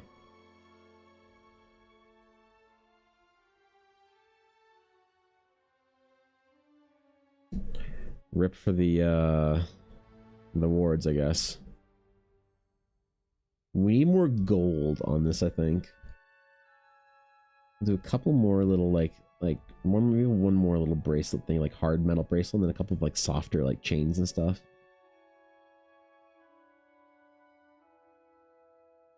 I want to create some sort of like jewelry style for like Novalia. Something that nobles wear that seems a little bit silly, maybe. You know?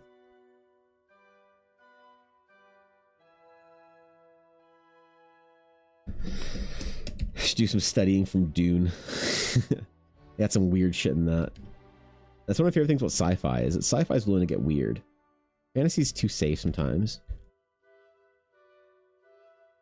You know? But that's kind of a curse, is that it has to be relatable. But maybe mainstream relatability is not the way to go. I mean, I guess the Witcher TV show kind of learned that. Dune does have some really cool design. Like, Dune, I think, is maybe one of the best examples of I've had this like this kind of hostile take for a while, Brooklyn, that fantasy is becoming too self-referential to the point of it being just incestuous and mutated. Creatively anyway. But science fiction doesn't have that problem. People are more willing to accept different things in sci-fi. And I think Dune is one of the perfect examples of that. Dune does some weird shit with their concept art. I mean, like, you look at what makes I think Dune really cool in a lot of ways. If you look at the concept art, excuse me, I've got the hiccups today. If you look up the concept art for the like architecture and stuff, it's all just brutalist, monolithic stuff. But there's no reason why in a lot of places in Dune that a building or whatever couldn't, or a costume couldn't be in fantasy. You know, but fantasy, because a lot of it is referential to a time period in the past, it's very easy to just create something that feels anachronistic by making it look like the past. You know, but like Dune could be a fantasy if it didn't cross a couple of lines, a couple of science fiction lines, you know. And I think that's really something that I think about, that the next great fantasy, I think, will have that. It will feel like a departure from historical fantasy in a way that we've never seen before, and it is what people want that we don't know that we're asking for. You know, I really do believe in that. So I keep looking to things like Dune and modern science fiction and thinking like, man, this is the way for fantasy, is to look to sci-fi. And a lot of it too, like even the reference I always bring up is Mass Effect aliens. There's no reason why any Mass Effect alien wouldn't be a dope fantasy race. Star Wars too. You look at like Ahsoka, she's what's called a Togruta, and the Togruta look really cool, but they're not a fantasy race. You wouldn't see that kind of shit in Baldur's Gate, because they're not based off of a fucking animal or an elf or whatever, you know, or a demon or something like that. Like, fantasy races have a very cookie cutter template. It's not like if you're creating a new fantasy race for something, like, ooh, we have like 9 new fantasy races for our TTRPG. It's basically like, okay, you got Birdman, you got Dogman, you got person with rabbit ears. And like, I'm guilty of this too, because I'm trying to create something that relates to modern fantasy. So I have the fucking rabbit ear people and shit like that. But, you know, I think that it's the same shit. Like tieflings, they got horns. Elves with antlers. Well, okay, cool. But you don't really see stuff that really deviates, I think, a lot until you get to sci-fi.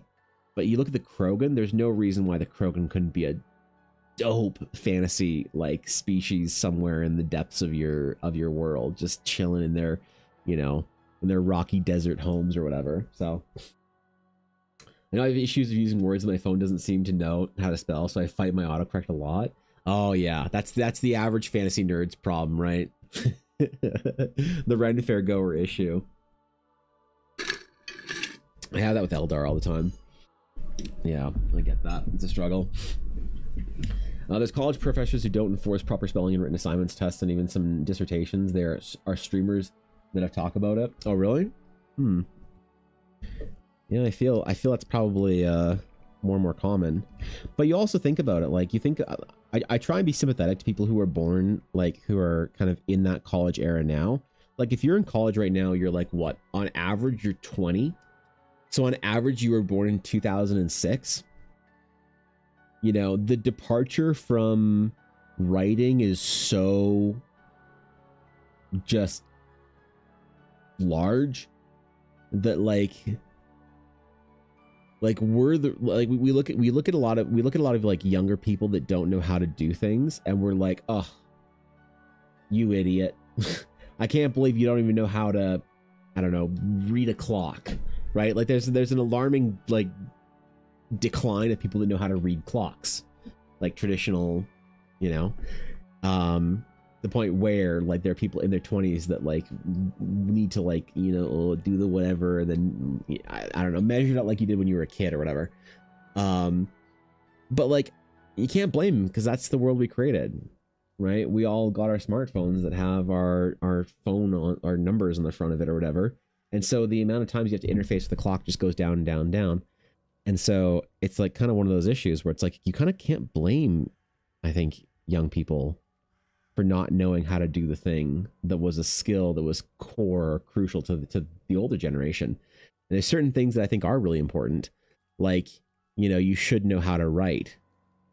But I try and step back for a second once in a while and think, but should you know how to spell? Like, I don't know, actually. Like, my gut instinct is like, oh, of course, you have to know how to spell. You have to know how to, like, properly format and spell and whatever and all this kind of stuff. Because if you don't know that, you don't know how to write. But there was, like, I heard somebody say once that the issue with writing, it's a bandwidth issue. That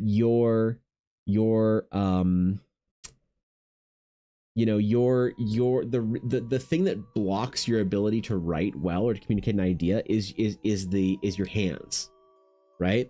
And so even typing, which is maybe the fastest way that we can like write, like obviously I think that there's value in writing by hand. That's why I've been doing stuff like on my ugly notebook there. I've been writing by hand because it slows down your thought process. But there's lots of times when you don't need to slow down your thought. You need to get out a large thought all at once, right? And that's totally fine too. Everyone values slowing down your thinking and slowing down your writing. But there's nothing wrong with sometimes you do need to like just like blow up get your entire thought onto a page. And if you try and take your time, you're going to lose it. And so momentum's a good thing there. At that point in time, yeah, if you have something that's going to format for you or whatever, it's like, is it really a problem if you don't know how to fucking spell at all? Like, basically, I don't know. The problem then, I think the case that I would make why it's a problem is then you can't teach people how to properly, like, you know, is that if you lose part of it, it's kind of thing where it's like, is it a shortcut or is it convenience? Like, is it a shortcut to you feel like you can skip learning how to read properly or spell or whatever? Because if you don't know how to spell, if you take this idea to the end, then you can't read if you don't know how to spell. And then we just become an entire an oral society entirely, and there's no, you know, written word, I guess. It's like we have something that's doing it for us that we're like, oh, I'll take its word for it that this is what I wrote. So I see it being a problem in both ways, but like I try and just not let myself get into thinking where I'm like looking down on, you know, too much on like modern, because yeah, when you say like there's people who don't know how to fucking read a clock or spell or whatever, I'm like, oh god, can you believe it? God, 22-year-olds are so stupid. But then I remember being like, maybe I think that it, like people who are kind of in their 30s right now, maybe early 40s, were in that first kind of generation of like growing up in the technological transition. And we remember people saying that to us about things that are conveniences now, like calculators and shit. You know, I don't know if anyone's young or old enough to remember a teacher being like, oh, you should know how to do mental math and do on your fingers and whatever, all this stuff, because you'll never carry a calculator in your pocket. You know what I mean? Like that kind of meme, and everyone has a calculator in their fucking pocket now. So it's like, what is the value for somebody who works in STEM to be able to do stuff, you know, mentally or whatever on their fucking fingers? Like, I don't fucking know, man. I wonder what that's like for writing, where the line is. Think about this once in a while, actually. like wearing a traditional watch over these smartwatches, but everyone my age or under seems to own smartwatches. Yeah, I mean, I love my watch. I love my analog watches, but I only ever wear my smartwatch now simply because it is a it's a step counter, you know. And I've thought about something like wearing an Oura or a whatever ring instead for like tracking fitness and steps and stuff like that. But honestly, the most powerful tool that I introduced to myself to be able to kickstart the big weight loss journey that I went on for the last couple of years that I've kind of paused for the fucking winter. I haven't lost shit in the last 5 months. I've kind of stayed the same. I actually gained back about 10 pounds, so whatever. You know, the most powerful thing for that was an active step counter and an active sort of like heart rate activity monitor thing. So you could say like, oh, Evan, why wouldn't you just not, why would you only wear it when you're at the gym? Because it's aggregating the whole day for me, you know? Evan. Yes, hello, that's me. Hi. Finish, okay, good. God God damn it. Hashtag Orpole, hashtag Orbathon, sorry, continue. Thanks, Hard Bits Bar Dark. I'm thrilled to hear you got Taco Bell in Ella's name. I wonder if American Taco Bell is more nasty than Canadian Taco Bell. I think Canadian Taco Bell is pretty nasty. I think it might be on point, but good job with that. Thanks, 100 bits, man. Can't chisel Latin into a block? Jeez, man. You can't even write in Greek anymore, the language of the philosophers. Marcus Aurelius would be so disappointed in you. I would honestly, I would love to, because I really love watches too. I love timepieces. If I was hilariously rich and a nepotistic billionaire's son, I wouldn't be a car guy, I'd be a watch guy. But but I like my watches. I have a couple of them. I don't have any really nice watches, but I have watches that I like, you know, watches that Ella got for me that I've gotten. I'm not like everyone like in the watch community is like, oh, it's not like $1,000 watch, it's a piece of shit. No, I've got cheap ass watches that I really like wearing. But it's socially unacceptable to wear a smartwatch on one wrist and your watch on the other wrist, unfortunately. Or otherwise I would have my smartwatch on my on one hand, and I'd have my smartwatch on my watch hand. I used to wear, when I was younger, I used to wear my watch on my right hand, which is really weird. People didn't like that. People were mad at me about that when I went to school. So I totally, you know, I totally rock that if it was socially acceptable, because I agree. I really love my watch. I love everything about my watches, but the smartwatch is just too powerful for me. You know, and people say things like, oh, well, you have a phone, you don't need a smartwatch. And like, fair enough, for like some of the features of it. Like, I don't use a ton of features on my smartwatch, but I do, like, you know, answer text messages on it and shit like that. But it's mostly a fitness tracking tool for me, to be honest. And maybe you could get like a Fitbit or something, but, you know, wouldn't it be nice to have a Fitbit with a screen? And then that's now a smartwatch and you're fucked. Now you're screwed, dude. That's why I was thinking maybe the rings would be kind of cool. Having an Oura ring or whatever. That's one of these like fitness tracking things. And then I kind of like free up my wrist again. That has been on my mind for a while, is switching to something like that. Mary Taco Bell was proud when they started using real black pepper and made everyone ask what were they using before. Well, like, it's so funny they can't even call their filling beef, because it's not like 50% beef. They have to call it like taco filling or whatever. They can't call it like, you know, oh, I want a taco with beef. It's like, you mean a taco with taco filling? Bro, what's in there, Silesian? Asian people not knowing the difference between two words that sound the same or spelled differently have different meanings. Peak versus peak. Autocorrect won't catch it, a correctly spelled word that is used incorrectly. Yeah, that's a big problem. And that is, I think, partly where, like, I think you're identifying correctly where the line is then, like, why you should know and learn how to, you know. But it's also, I don't know, it's so tough. It is so tough, I think, for I try so hard as I age out of the age of relevancy. Like, you are aging out of cultural relevancy in your 30s, right? You're aging out of policy relevancy or whatever, higher like leader relevancy in your 60s, right? It's kind of like when people are in their 30s and they're like, oh, the music that they listen to today is all shit. Like, bro, people in their 30s told you when you were 19 that your music was shit, but you don't get to make that decision anymore. It's people who are 23 that get to make, you know, decision on what's cool. And people who can't kind of accept that and kind of like, you know, keep current and roll with it, those people that lose touch with society, they try and hold on too desperately, you know. So I really try and not judge the peepos that harshly. I try not to judge people in their early 20s and stuff like that if they can't, like, you know, because I remember getting that same stuff. But yeah, like it's tough where it's like, man, maybe there does need to be a return or resurgence of like proper skills and learning how to do that kind of stuff. And, you know, but I think it's happening, honestly. I think that people are realizing how bad social media and like screens are, and they're returning to reading and writing. It's called, you know, like substitute. Oh, that's what it is. Oh, so wait, they can Taco Bell legally call it meat though? Oh, meat like. There you go. There you go. Meat-like substitute is a classification of texture or intent as opposed to content. So there you go. Okay. All right. I see what they're doing over here, Taco Bell. I see you. We're identifying this. Thanks for Bits Moose. Thanks, dude. You have perfect vocabulary and spelling. Do you, Tombstone? Prove it. Prove it. Name all words. Name a word. That's what I thought.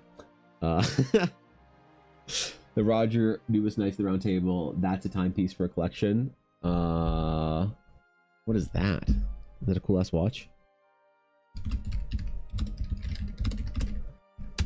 Let's see.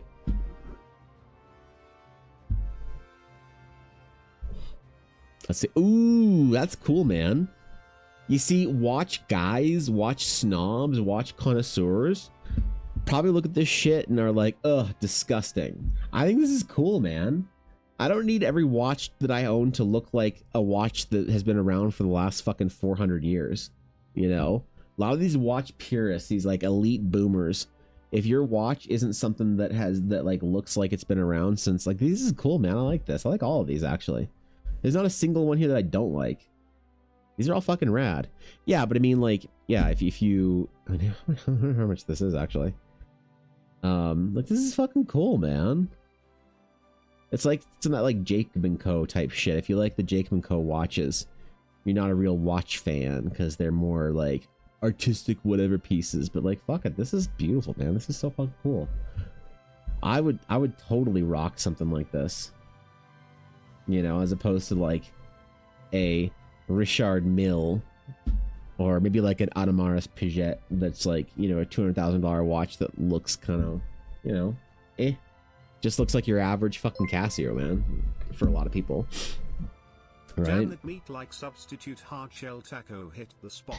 Bro. Thanks, Satella Blackwood. May much Taco Bell be. You can't even call it a taco. That's not even a real taco shell. Like if you check the ingredients on a taco shell from Taco Bell, it has no organically grown taco shelling, right? Like it's formed from like, you know, like plastic and flour and corn like substitute. Real tacos, if you want to look at a real taco shell, the only ingredient that should show on there is taco shell and water. Organic, straight from the root taco shell, you know, picked fresh. All right, like frozen dessert instead of ice cream. Exactly, Avail. Exactly, frozen dessert, dude. Like we used to not have any of that in Canada, but I'm seeing more frozen dessert in Canada.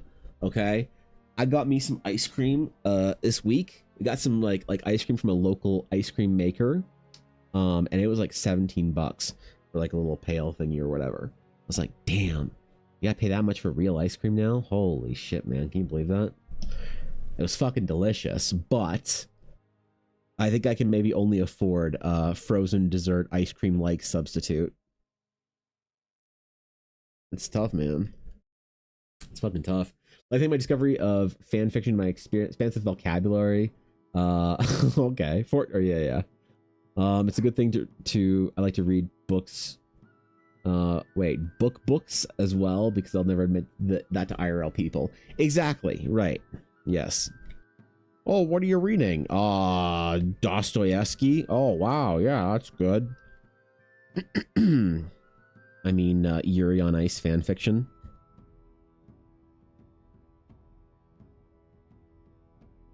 Yep. Exclusively the most salacious kind of Yuri on Ice fanfic. Yuri on Ice, gender bent Yuri, gender bent Victor. What? Oh shit, now you can track my AO3 account. Damn it. Now they're gonna know. Well, destroy the VOD. Yep, rip it up. Destroy it. News, Evan. Yep. Distraction Mel. Okay. Waiting at the Jamaica, New York International Distribution Let's Center go, Smile. dude. Fucking Jamaica, New York, man. Throwing MVPs. Thanks for the mix, Mel. I appreciate that. Tacos are shelling our defenses. Grab the meat-like substitute and fire back. Let's. No one's grabbing any meat-like substitutes in this stream, okay? We know grabbing of meat-like substitutes over here. This is a Canadian stream. We can only use farm fresh Alberta beef. As someone all right. hand presses homemade tacos shells for taco dinners. Yes. I hear ya. But yep. Damn that meat-like substitute, hard shell tack shell-like substitute hit the spot. Kappa hashtag orb holes hashtag orbathon. Listen, man. Listen. On the way home from the hospital this week, we stopped and got the only food. Like, dude, I didn't realize this. Did you know that there's a whole cult, an experience that is a universal experience to every single pregnant woman that ever existed? Apparently, during pregnancy, every woman gets a craving for McDonald's French fries and full-fat Coke. I didn't know this was a thing. Has to be full-fat Coke. McDonald's French fries. Ella's like talked to like every woman she's talked to. They're like, oh, how's your pregnancy going? How are your cravings? She's like, I really want McDonald's fries and Coke. They're like, oh yeah, there's a whole thing about that. Just full fat Coke and McDonald's French fries. Bro, I had a McDonald's potato like fried julienne stick, and it was so good. So don't get me wrong, man. I get it. I get it. The substitutes, the meat-like, the vegetable-like substitutes, that's good shit, man. That's good shit. I ain't saying there's not a place for it. Okay? All I'm saying is now I'm really hungry. Fuck, man. I can't even eat Taco Bell, bro. This is upsetting. Wait, and that's the criteria for pregnancy? Yes, Damn. correct. I You need to ask are... some questions Yeah. to the wife. Ooh. Ooh, yeah, when she stops drinking Coke Zeros, man, and you're like, what's up with that? And she's like, I want the full fat Coke. Yeah, ooh. Yeah, I didn't know, man. This is new. Universal experience, apparently. Everyone Ella knows is like, oh yeah. We have one friend that basically the only thing she could eat without morning sickness was McDonald's French fries for like a month and a half. I don't know what that does to, you know, health of the baby, but hey, man. All right. Thanks 100 bits, dude. Okay, I need to grab new water because it's all ice in here, dog. I messed up my ice to water ratio, so give me a sec. Give me.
Not a single revolt. I'm proud of you guys.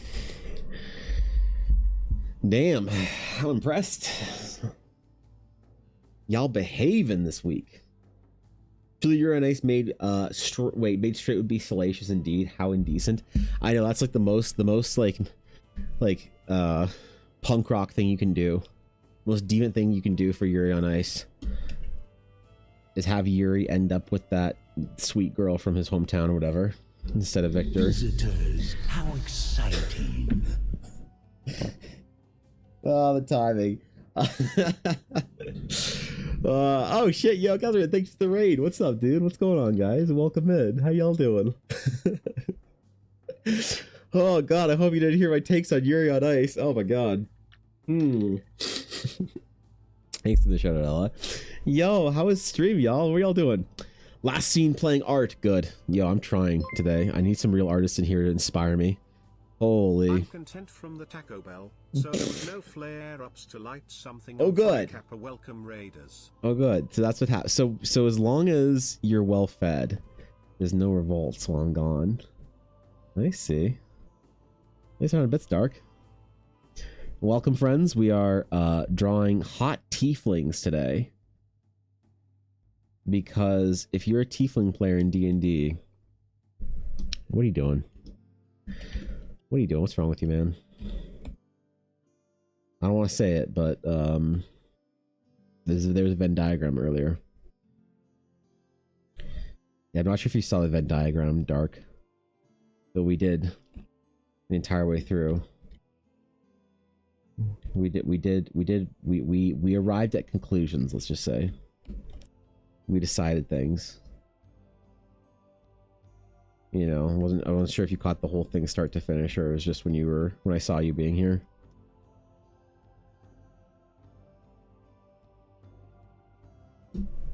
Okay. So obviously we're putting a lot of like useless pieces of fabric on here and flares and bows and shit. But I need to figure out how the anatomy walls is going to work. I'll still burn this place down if I'm full. Damn it. Something about the hormones and industrial chemicals that have a sedative effect on the body. That's how dictators keep the people in check. Yeah, I saw how you were insulting us. Oh, the whole thing? Okay, I wasn't sure if you caught it start to finish.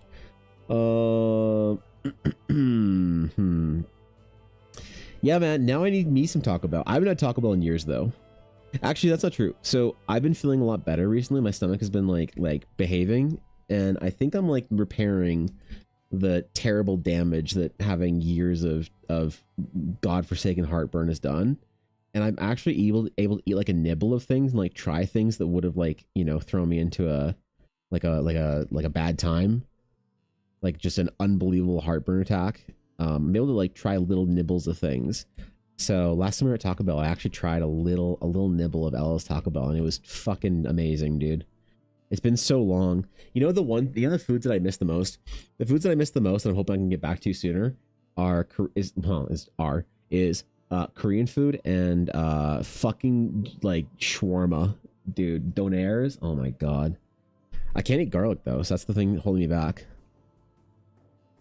Bro, when that happens, when I can go and get a fucking donair, man, some Korean bulgogi jjigae, a little sundubu jjigae, a bibimbap,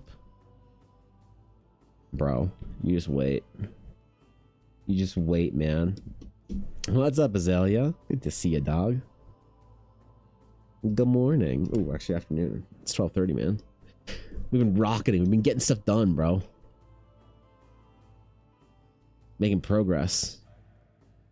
What the shit's too cold out. I should have the window open. Ugh.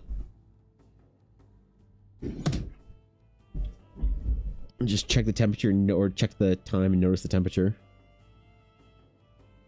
We're good. All right, it's clear. It's fine. It's fine. It's fine.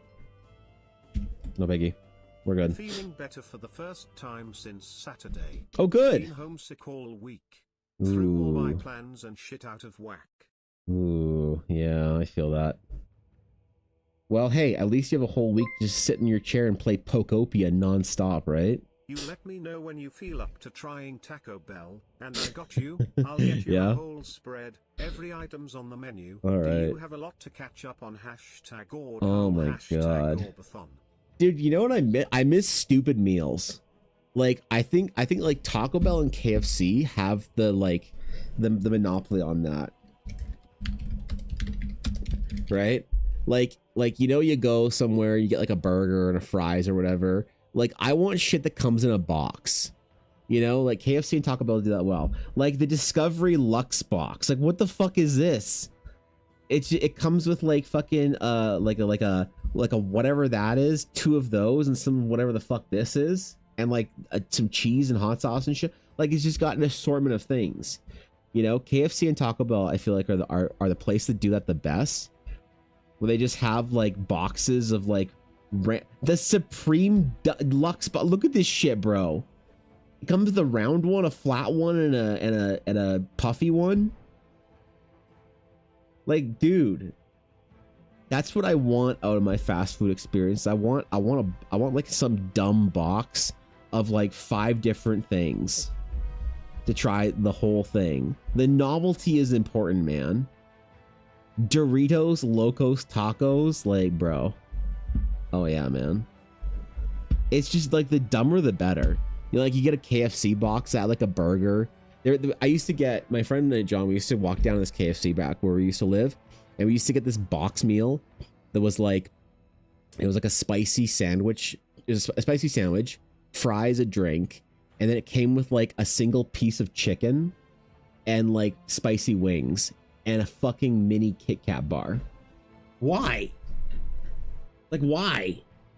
But it was sick, dude. It was sick because you got a bunch of shit in it, you know?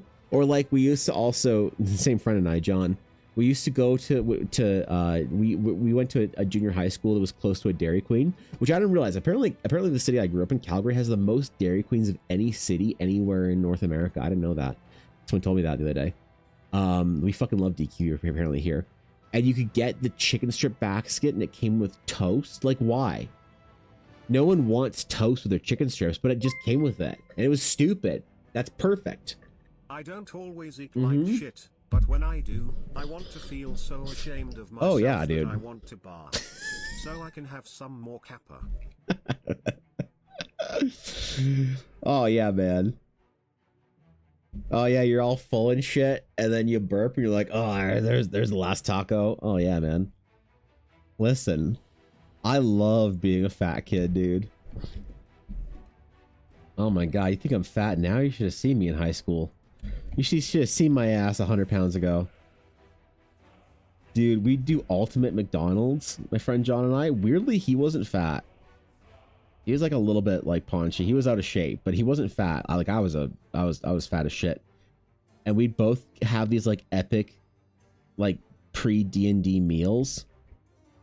Dude, we were such idiots, man. This is also back when fast food was really inexpensive though. So like our fast food order, like if I was ever going to do a documentary, you know, like the weight loss documentary they do sometimes on dudes on the internet or whatever, and they like go to McDonald's and like, here's my old McDonald's order, and like the fit influencer's just like, oh my god, this is so much food, I can't believe I couldn't eat all this. And then the guy's kind of like ashamed, like, yeah man, like, you know, I used to do this every day. I would 100% have that fucking video up for me. We would do epic McDonald's post or pre D&D or epic KFC, dude. Don't get me wrong, I get it. I miss fast food a little bit sometimes. I try to be so good now, because if I like fall back into my habits, I'll like fall back into my habits. But like once in a while, I'll eat something stupid. Like I am absolutely getting dumb food, like snacks and shit this weekend on Friday, because a new Diablo 3 season is out. Yo, Sleep Potato, thanks for the follow, dude. Welcome in. We're absolutely getting snacks this weekend because Ella and I are playing. Any time that Ella and I have a weekend where there's a Diablo 3 season that's starting on Friday, we play like, oh my god, bro. Dude. Yo, Aduria. Wait, is this the Taco Bell meta? We're gonna rate this because Aduria is such a topical genius. I believe the meta this week is already going to be things that I would eat if they were on the Taco Bell menu. So that is the common walking stick bug. Well, this is awkward. I have to rate it based on what I said I was going to rate it on. Oh, the Lux boxes are dope. They are basically build your own meal. Really? The Discovery ones have whatever the newest Taco Bell item is in it. I get them all the time. Bro. Wish there's some Taco Bell here. I wouldn't eat this if it was on the Taco Bell menu either, Aduria, but not for the reason you think. Not because it's not because it's a stick bug, because it's too real. Yeah, it's too real for Taco Bell. So, 6 out of 10. Yep. U.S. chain where people go there specifically for chicken strips and the toast. I'm blanking on the name. Raising Cane's. Oh, I've heard about that. We don't have Raising Cane's in Canada, but I see it on the internet sometimes. Seems like a good idea, you know? Just chicken strips. A couple of American chicken fast food like chains have made it up to Canada. A while ago we got Popeyes, which we didn't have when I was growing up. And then we got Church's up here. Ella tried it. She said it was meh. I haven't tried it because obviously I would die. And then we got Chick-fil-A. And Chick-fil-A is I can eat Chick-fil-A. Like, the spices aren't too much on it. I don't necessarily mean like spicy, but just like the spices. They probably do use onion and garlic powder and stuff in their spices, obviously. But it's not too bad. Like, I can eat some Chick-fil-A. But Ella said, like, when we had the Churches, she said, don't even try this. It's going to be too, like flavorful for you, basically. What else do we have? We got Churches,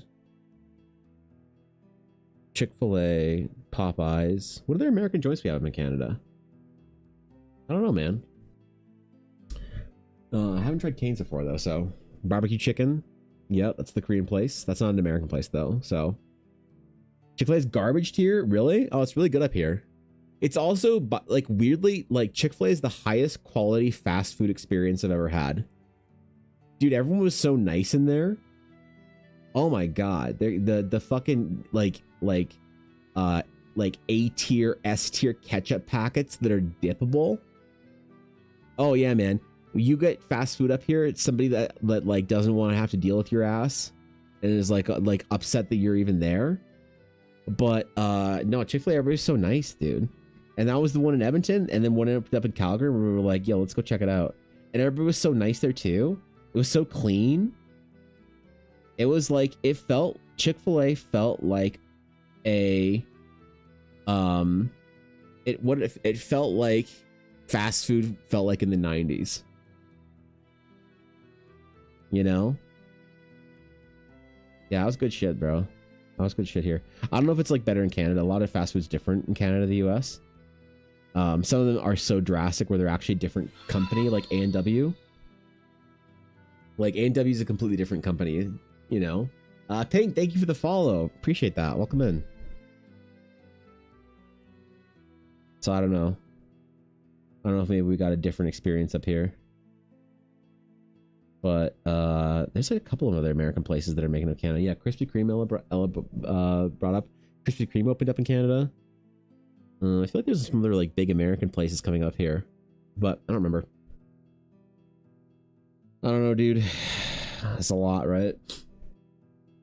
Imagine 2 Krispy Kreme donuts acting as the sandwich component with a fried chicken in the middle. Bro. Dude, I don't know if I could do that. I can't do the sweet and chicken thing. You know, like dipping a fry in the McFlurry or whatever. Random question. Let's see. What is the DPI or pixels or inch this drawing? I've been trying to nail down what I should use for small drawing lines. Okay, that's actually a really good question. So for painting, it's as big as your computer will handle it. But for whatever you're doing, like drawing, sketching, it should be whatever your brush that you're using is sort of like designed for, right? And so what I mean by that is there's a big difference when you're trying to get like a pencil or a hatched aesthetic. So this specific one, just to answer your question, is it's a 9 by or 10 by 16 300 so it's like a 300 DPI, so it's like a 3000 by 4800 image, right? But that is all based off of more or less the pen that I'm using. Because if you're using like in the old art sketches that I used to do, I used to just use a hard line, like hard pencil, right? The problem is you don't really get kind of the right kind of soft edge to it that you want, right? It doesn't really look like pencil. It kind of looks like, I don't know, it's just gotten, it's not like, it's not really got like that kind of like soft grit to it. And so where I moved from there was I realized that if I used a soft brush, so this is the soft, like the soft round brush, pressure, whatever. So this doesn't have the hard edge to it. So it's better, right? It's better. It kind of looks more like it's easier to kind of blend. It's a little bit better, but it kind of has this weird, like, you know, you see how that kind of like the when you push really hard in it, you get these like weird hard round edges. Like it you know, it doesn't have that nice sort of like drop off at the end. You have to like push and then like you have to control it in a really weird, awkward way. And then your tablet sensitivity needs to be weird. So one thing I started doing was I lowered the DPI on my images. So instead of working at 300 DPI, I worked at 150 DPI. And you think, oh, that's great, because you can use the hard brush. Because like if I do make a new image that is 150 instead of 300 pixels per inch, right? You kind of get a little bit easy, like, ooh, check that out. It's a little bit softer, right? It's a little bit nicer. And that's just using the hard round brush, right? Just the full regular hard round brush. But the problem with this is that you can't size these images up. And so when I'm printing something and I want to print it at like 30 inches wide, if you're sizing up a 300 DPI or 300 PPI image from like 15 inches to 30, it sizes really well. It's totally fine. But if you're trying to size a 150 DPI image, it really sucks. So what I do right now to kind of work with this, and why I say make sure that it's based off of your brush that you're using, is the pencil brush that I use was based off of somebody else's pencil brush that I like modified. It's based off of Koi Fish Sushi's pencil brush or whatever, but I modified it. So the pencil brush looks like this. This is the mark it's making, right? And so if I were to go too large, it has this weird kind of like, ooh, like this weird texture. You see how it's kind of like fuzzy and you can actually see the grain in it. So you want to find a good, if you're trying to do the kind of same work that I'm doing, which I'm just assuming based on your question.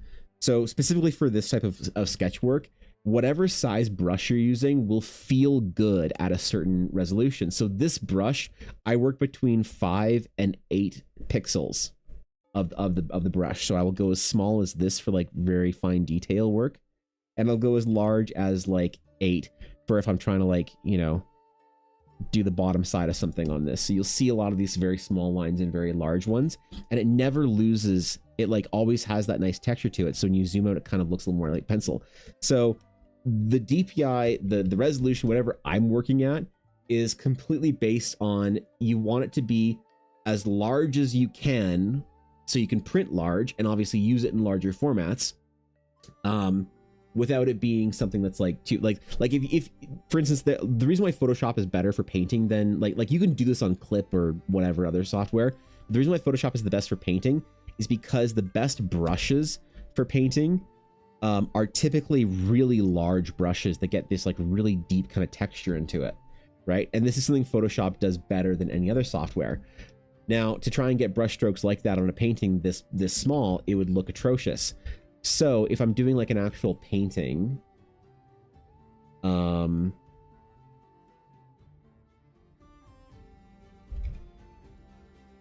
these aren't. I'm doing an actual painting, you want it to basically be as large as your computer will handle. So this is like a 30 by 40, like 10,000 pixel by whatever pixel, massive painting. But it's because I want it as big as it can go, because the brush strokes need to be large, but you don't want it so big that your computer can't handle it. So my GPU is really powerful, but it's 3080 Ti, and I'm needing to replace it soon because I'm having problems with Photoshop lagging. So painting and sketching are totally different. The rules for painting, and you'll get a lot of artists that say just generally you want it to be as large as you can go, but for this specific work that I'm doing, sketch work or whatever, I think you definitely want it to fit whatever the brush is that you have. So go find or make your own, you know, pencil brush, and then whatever, you'll know the resolution. So I like size my background or whatever to fit, like to fit the texture size of the background, each one of these little like sort of canvas textures, to fit well with this size of brush. So that's actually a really good question that's like really important for artists to like know what other artists are doing like that. But it seems like it's kind of like a long-winded answer, so I apologize for that. Yeah, what's up, Nick?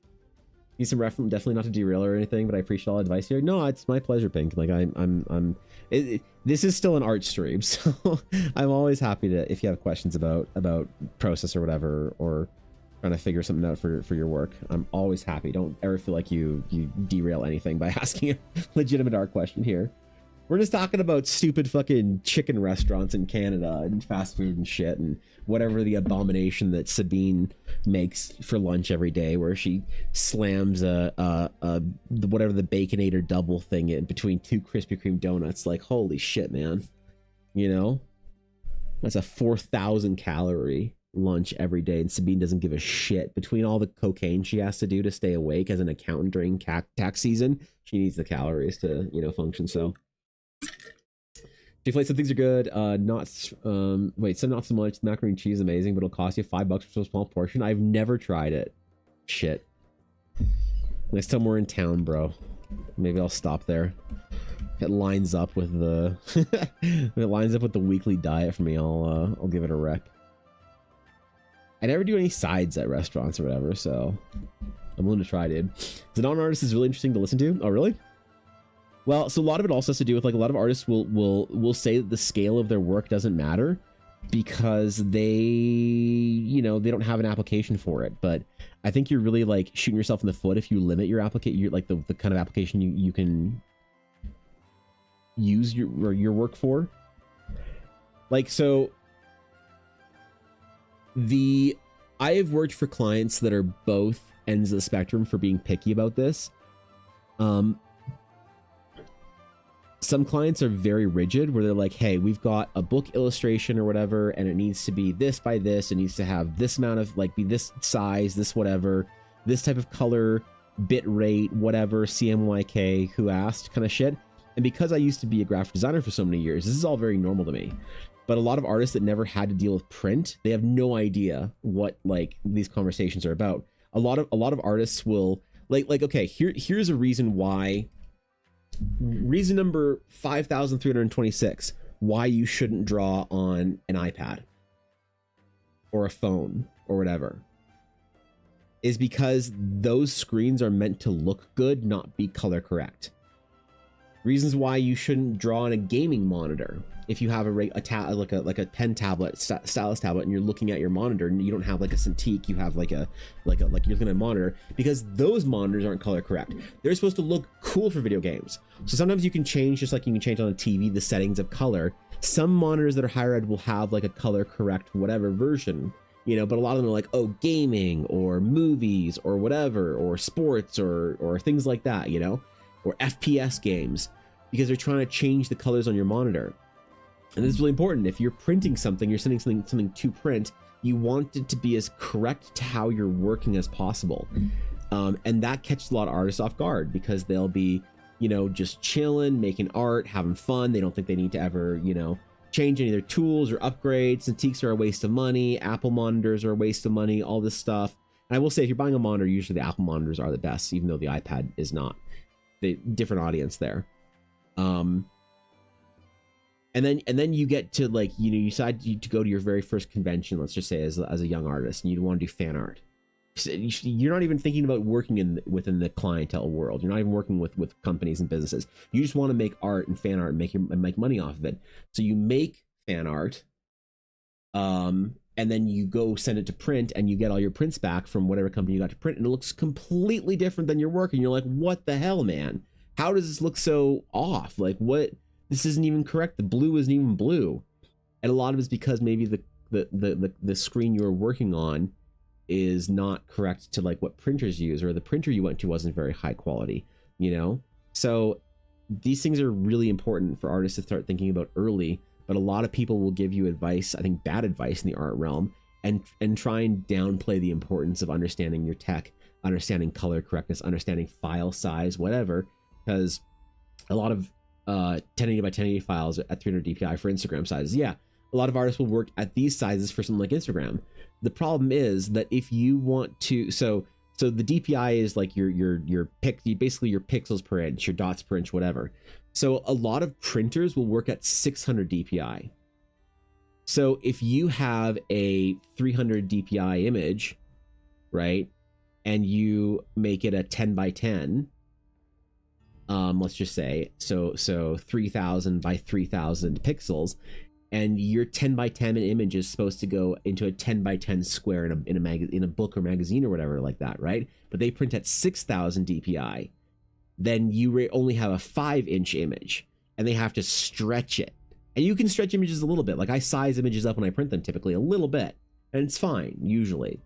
But like also think about applications like banners for business is even a good one.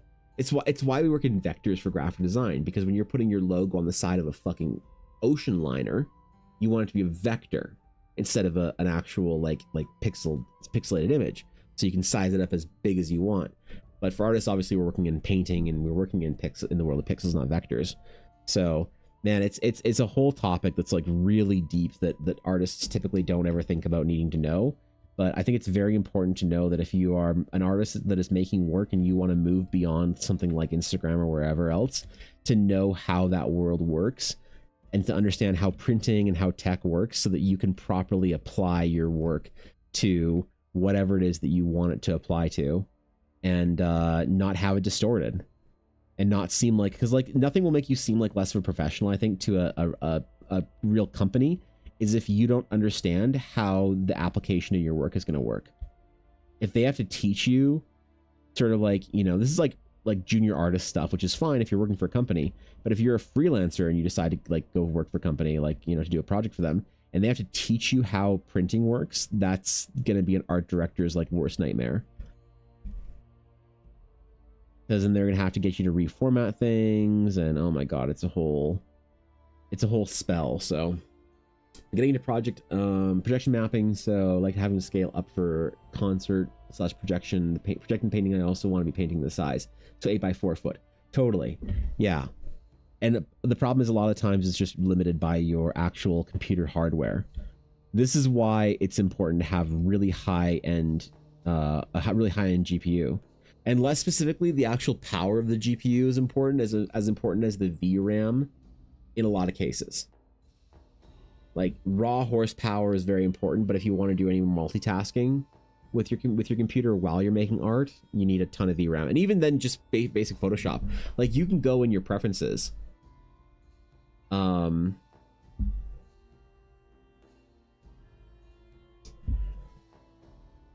And it will say how much VRAM you're allocating. So for me, I have 64 gigabytes of RAM on my computer, right? And Photoshop, I let it use about 70% if it needs to. So this is just basic RAM. It's already chewing into your, like, it's basically chewing up all your VRAM and trying to be efficient and shit and figure out how to use your computer, the rest of your computer's basic sort of like memory. Photoshop, the larger your file gets, the way more hungry your computer is. It doesn't have much to do with actual file sizes, like multiple layers and shit. It has to do with like the kind of the size of tools you're trying to, like, I will freeze my screen. I will freeze my screen if I try and use a complex brush. Like the most complex brush there is a lot of people are going to be confused by. It is the soft round brush. This is a very complex brush for Photoshop to render, right?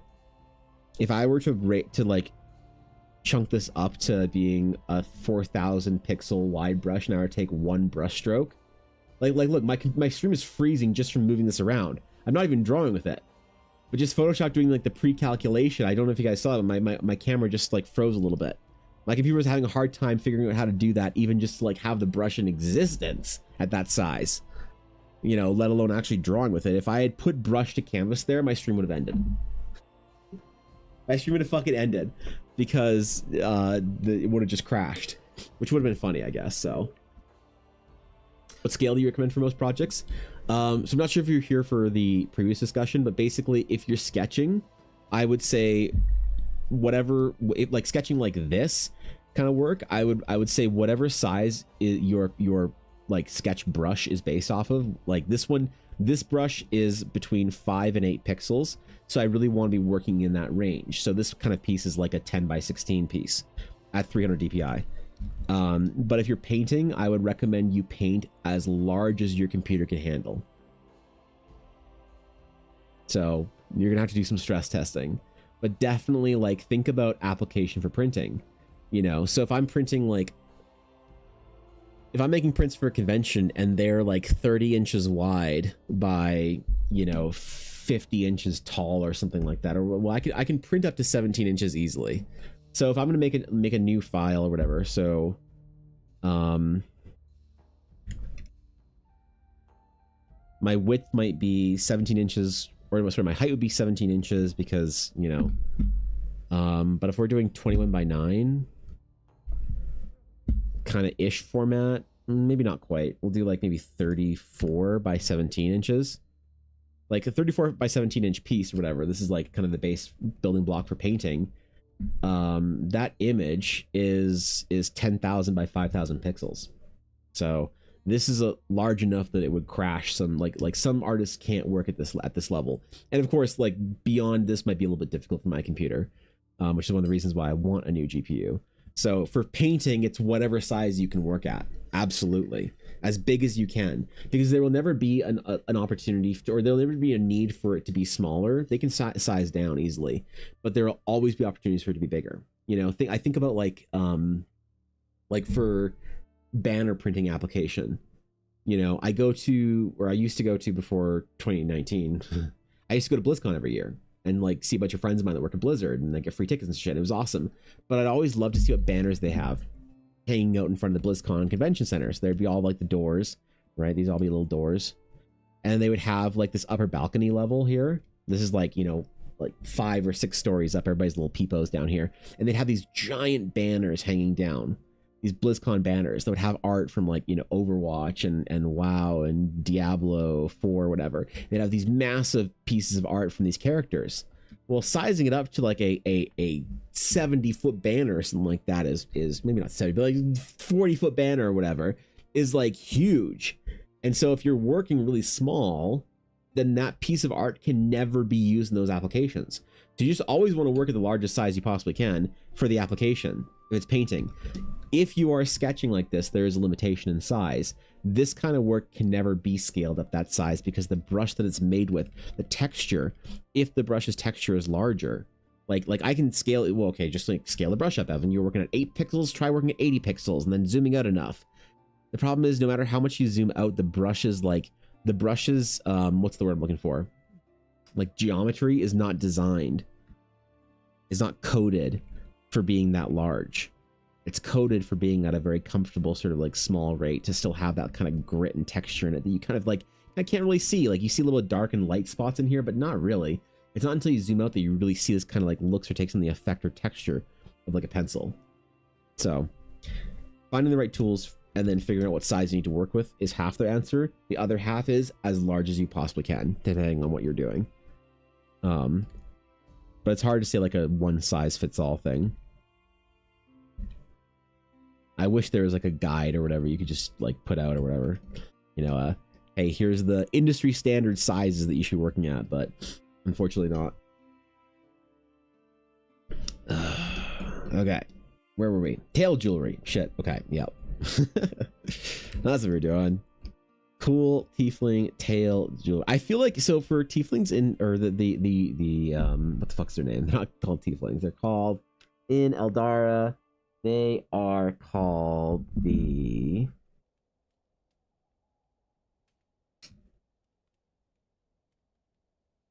I'm so dumb. What do I call my tieflings? Geminos. Thank you. Whew, man. Geminos. I feel like tail tattoos are gonna be a big thing for the Geminos. Like really cool, intricate tail tattoos. So just the idea of decorating the tails is kind of lit, man. I think maybe we need to do some of our chains and stuff here. Use our base. Oh no, where's my chain brush? We'll use the rope brush. There's our guide here. Oops, different layer.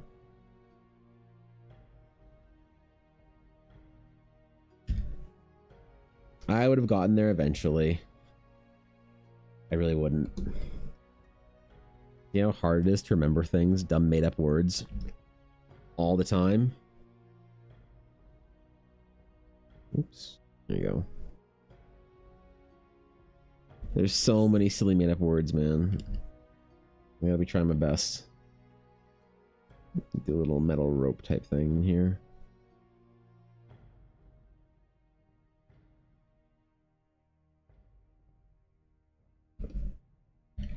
Try not to ruin our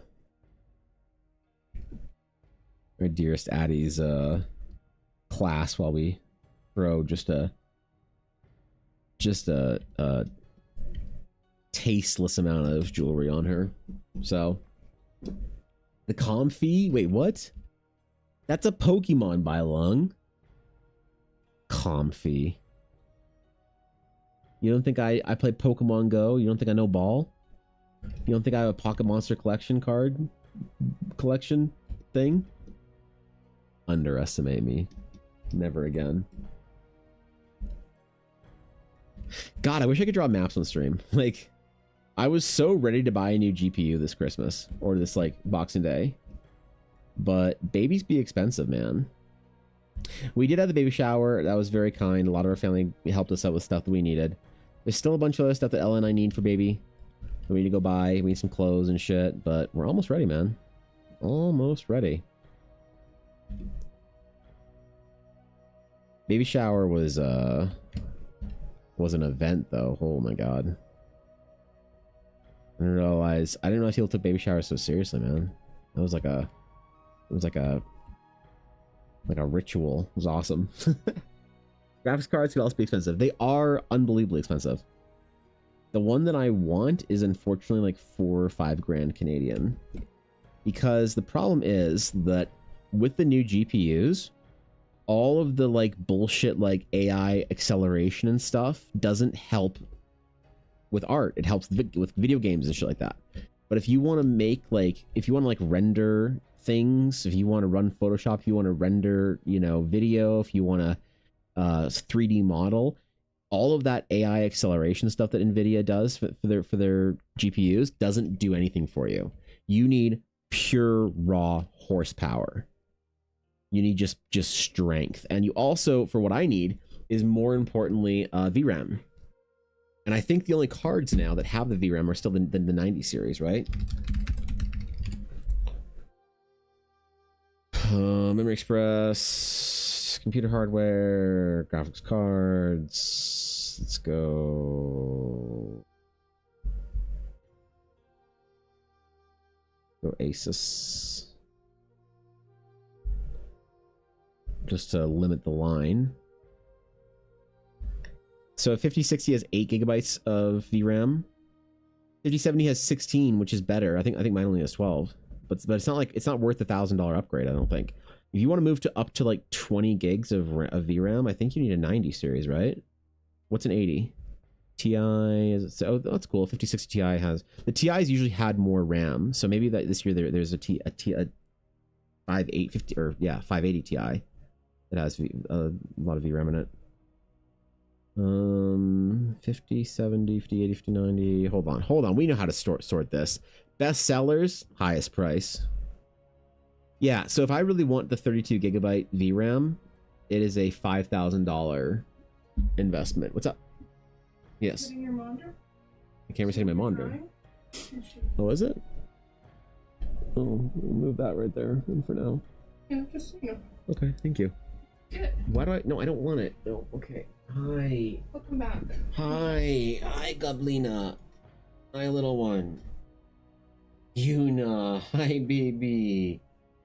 Hello. No lickies. No lickies. I don't want lickies. I don't want lickies. Nice, sweetheart. Are you having a good morning? You CP? Yeah? Okay.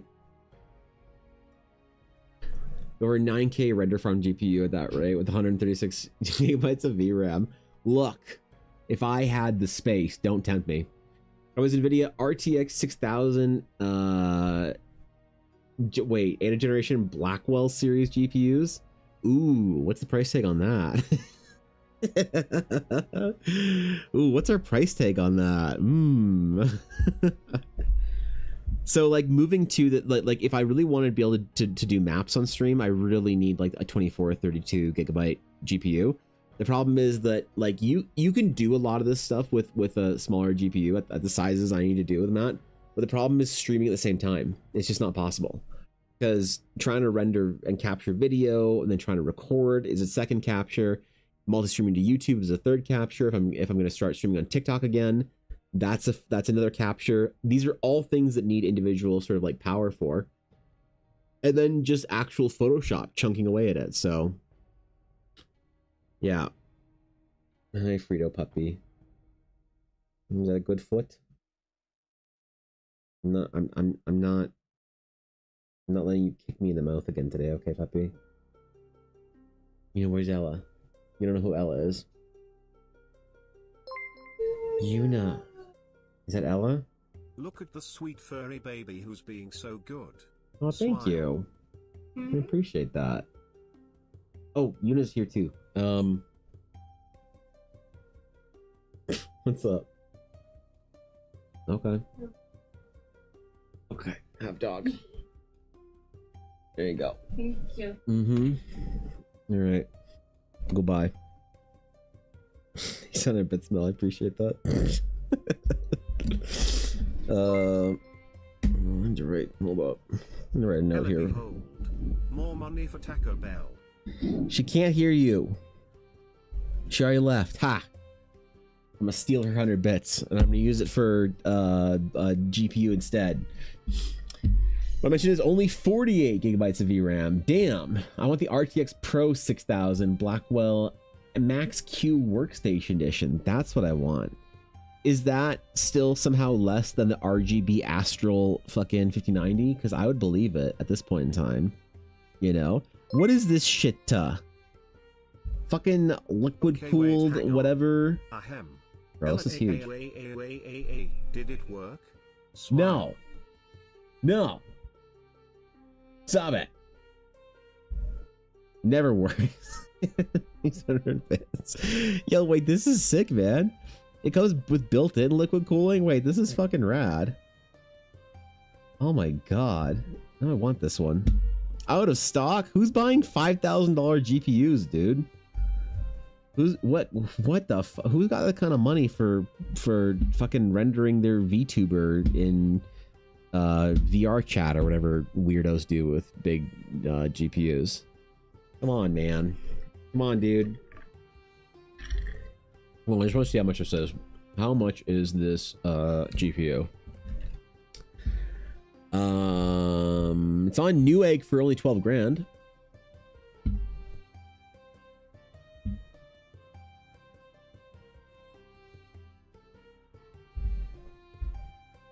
Ooh, it doesn't have any RGB though. Yeah, shoot. Yeah, can we put some dumb lights on it? Maybe a screen with an anime girl dancing on it? Isn't that what all new tech has to have? Is screens with anime girls dancing on them? I'm pretty sure that's the thing. So it's on sale too, dude. It's usually 16 grand down to 13 grand. Bro, how many subs is that? Yo, can we get some subs in the chat real quick? Just $16,000, sorry, $13,000 worth. Yo, just real quick one time. Isn't that how Pirate Software did it? He just said, "Hey guys, can I break the hype train record?" Then his chat just did it. I gotta figure out how to do that, man. That's fucking crazy. Well, unfortunately, oh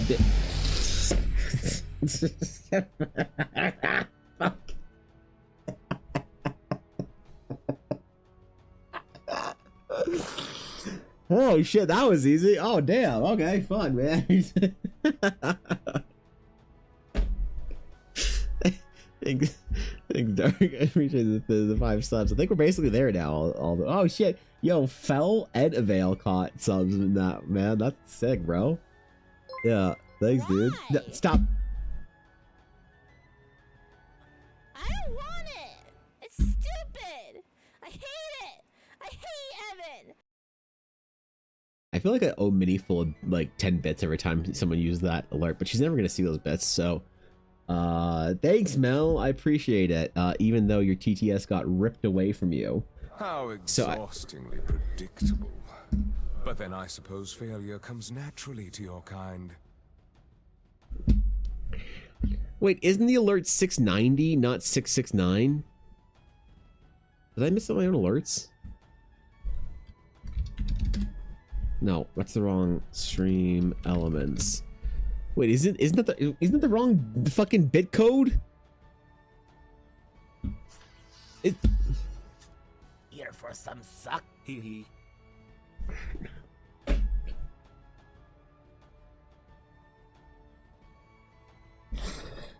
Thanks for testing it. I appreciate that. I was gonna go look it up myself, but I guess why bother looking up myself when Mel's here?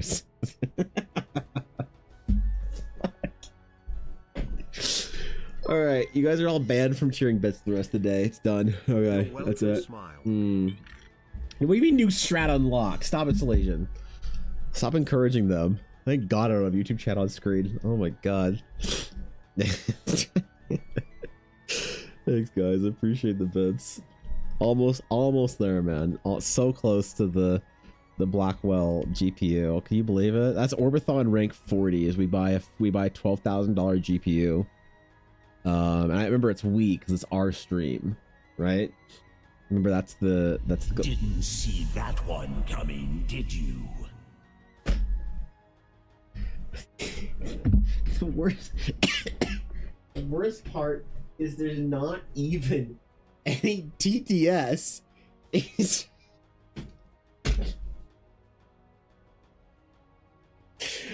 okay, dude. All right. Oh, okay. Oh, my knees. Oh God. Oh fuck. I did leg press yesterday. Shit. Okay.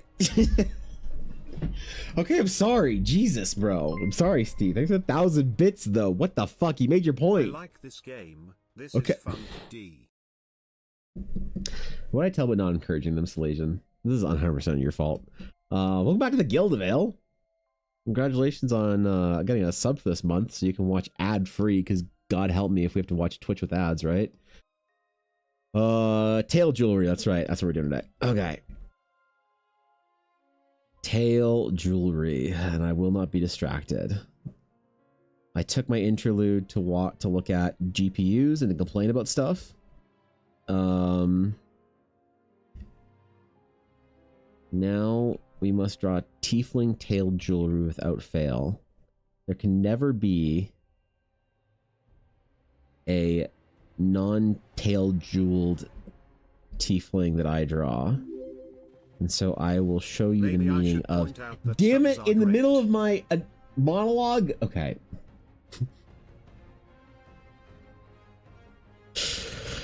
Thanks for the tier 2 for 10 months, Steve. I appreciate that. That was very kind of you, dude. Welcome back to the guild. I need to do a poll, I think, with our stream, with our subs. What would you guys want to see for D&D resources again? Would you guys make better use of magic items or tokens, or should I do both? I think I want to figure out where I can poll the subs. Maybe Discord. Maybe I'll just ask you guys to stream once in a while. But I want to start doing resources again for Eldara and posting the Discord. I really like doing that. Items mostly. And now specifically for items, sorry to hit a second question. Lower or higher level items? Because I feel like higher level items are cooler, but honestly, do we ever really use them that often? Like I feel like we're missing out on a large concentration of just like level 5 to 10 items. You know, every time you like go buy a magic item off of fucking DMs who asked or whatever, it's always like some level 20 giga sword of the 1,000 truths, like Slayer of the Lifeless, that which has no name, that which cannot be killed, he who has no life, fucking D&D edition. But I feel like there's more of a usefulness in like more common items or whatever, right? More common than higher level ones? Okay. And more items than tokens.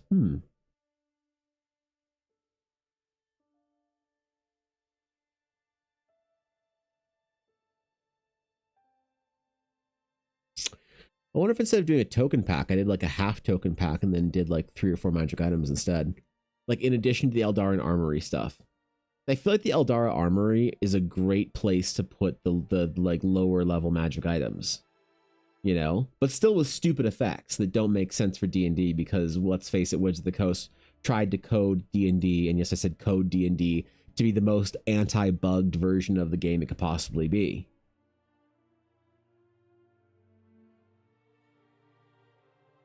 Well, we do need more armory, regardless, armory additions. So I think that, so this Friday coming up here tomorrow will be Fan Art Friday. I want to finish some Critical Role stuff. But I think next Friday, I think I might alternate for a little while until we have a good base. Next Friday will be another item sketch request Friday. That was really fun, by the way. Thank you everybody who showed up for the last Friday with ideas and stuff. I was very surprised to see a lot of people having ideas in the chamber they've been holding on to for, you know, 2 years or whatever until I did those request streams again. That was fun as fuck. I really enjoyed that. That was really dope. I was hoping to stream for... Yes. What would be the Taco Bell equivalent in Eldora?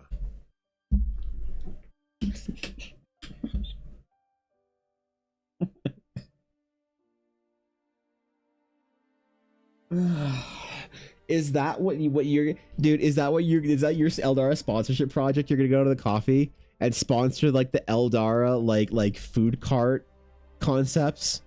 You want me to do a bunch of concepts for like Eldara food carts or whatever for bro, for like the Undercities and shit? That's what you want?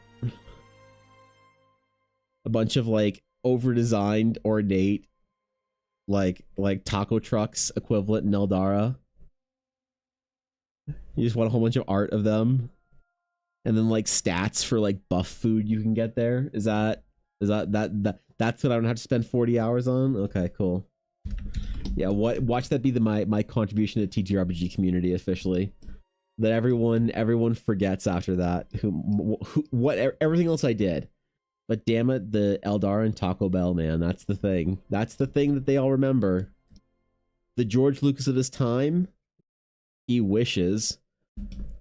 Evan Blair Art was known at the end of his career for creating fast food and microtransactions in his D&D game. He thought it was a meme, but it's the only thing anyone knows him for these days. He wanted to draw hot tieflings for people. He wanted to have cool art and send people on adventure. But instead, he just normalized fast food brands being in our... Like, Dark, did you ever see the just generational movie Demolition Man? That's a great That'll be idea it. You have there. Yeah. I'm glad you've decided Oh, to do great. it. Though I Great. think anytime you consume some, you have a 1d20 chance for debilitating diarrhea. Absolutely. The more Undercity you go, the more, like, the higher chance of you taking, of you getting the poisoned, feature or whatever. Status. And the higher likelihood, oh shit. There you go. And the higher likelihood that you, will have to miss part of your adventure. We should bring back XP loss.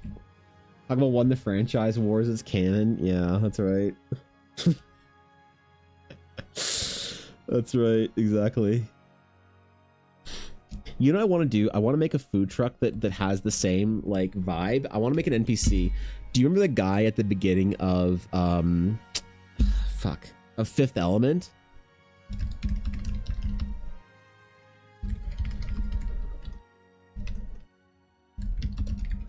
Fuck, what was his name? Remember his, like...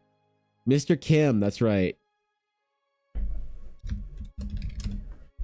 Bro. His, like, drive up, like, dude. Oh my god. Wait, there's figures for them? What the hell? Mr. Kim's flying food boat? Bro, this is iconic. Like for Shattered Sea, bro, flying food boats that go up to like different islands and stuff and give you letters of your firing or whatever. Man, what a genius fucking, like, holy shit, dude. Yeah. Yep, that's what I need to do. Is we need to create the official Shattered Sea flying food barges. Oh my god. 28-year-olds watching a stream today have no idea what I'm talking about. Alright, take care, Soul. Thanks for chilling, bro. Your roasted rat on a stick food cart. You'll get it, bro. Friday broke your streak? Oh shit, I'm sorry. I'm sorry. You're playing at GaryCon at the time and couldn't get there in time. Oh man. I hope it was fun though, at least. I hope it was a good time.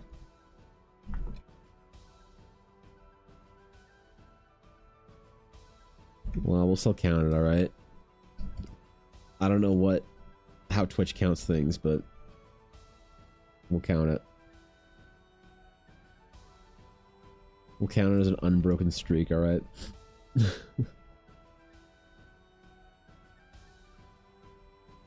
Alright, a little bit of tail shading, and then I think we're good on her tail.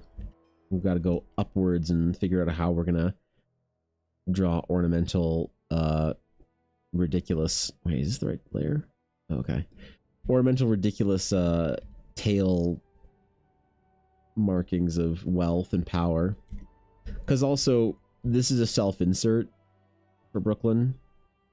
Growing up in a, well, old money, nepotistic billionaire family for her IRL. She just wanted to translate that to an extreme wealthy character in D&D. Just to make sure that her entire party knows that she didn't grow up around the pores. So, we gotta put too much gold in this tiefling. She could sell it for a whole world.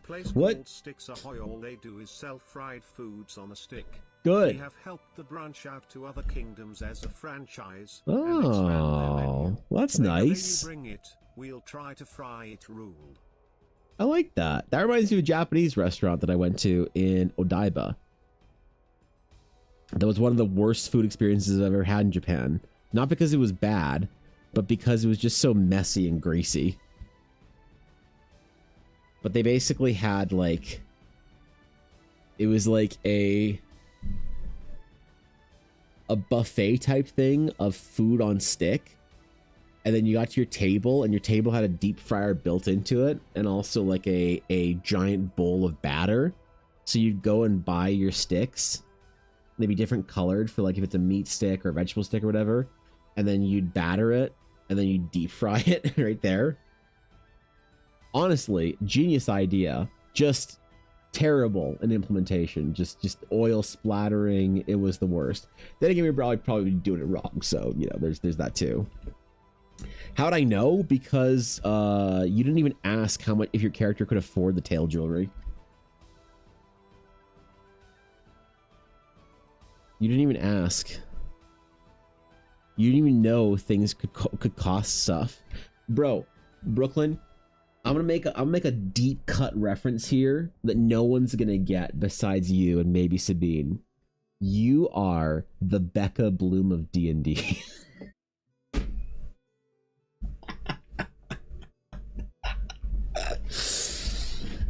Oh shit. Okay. All right. Can I see the whole of Addy? Yep. There's our progress for the day.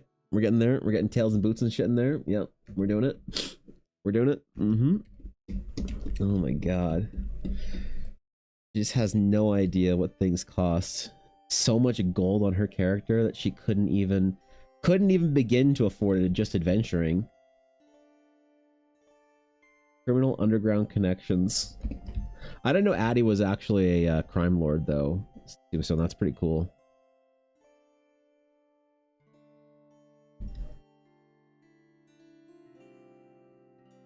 I don't know, she was just such a profoundly successful, ruthless businesswoman / crime boss.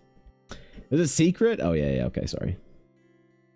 You entrusted me with your character's details and I just spilled it. That only ever happened once, honestly. There was somebody who commissioned me. Okay, it wasn't my fault, actually. It wasn't my fucking fault. He commissioned me to draw a villain for his D&D game. This was a couple years back, some of you might remember it. Draw a villain for his D&D game, and then gave me all the info and stuff about it. And I didn't realize he then told his players to come watch the stream. So I'm sitting there talking with the villain and talking with the details and stuff. I'm like, oh, well, you know, he's actually, you know, he cut his ears off so he looked like a human, but he's actually an elf. So we're going to give him like this like little like elven something or another. He was like, dude, don't spoil it. My players are here. Like, how the fuck am I supposed to know that? God damn it. I spoiled the backstory, man. I ruined it for everybody. Why don't you tell me Addie's secrets? Look. Look. I don't want to imply that she was actually the villain of your campaign. But if you watched Star Wars Episode 1 and 2 and you didn't realize how Episode 3 was going to end, I can't help you. You know, it's on him. I thought so. I've had people say, like, hey, my players might see this, or my group might see this. Can you keep this part secret or whatever?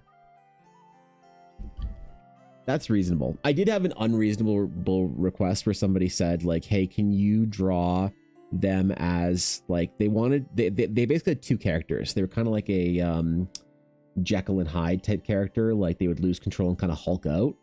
But they didn't want the players to know that, like the other party members. So they wanted me to draw both versions of their character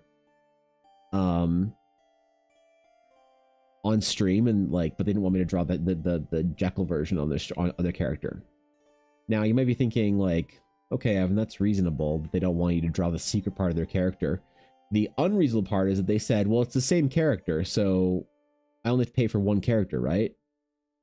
And I said, well, that's two pieces of art, unfortunately, and it was the same character. And they said, but you said you charge by the character, not by the piece of art. And for some reason, somebody's saying you said you charge by the character and not the piece of art. That has lived rent-free in my brain for about 4 years now. I have never forgotten how I felt when I read that on Discord.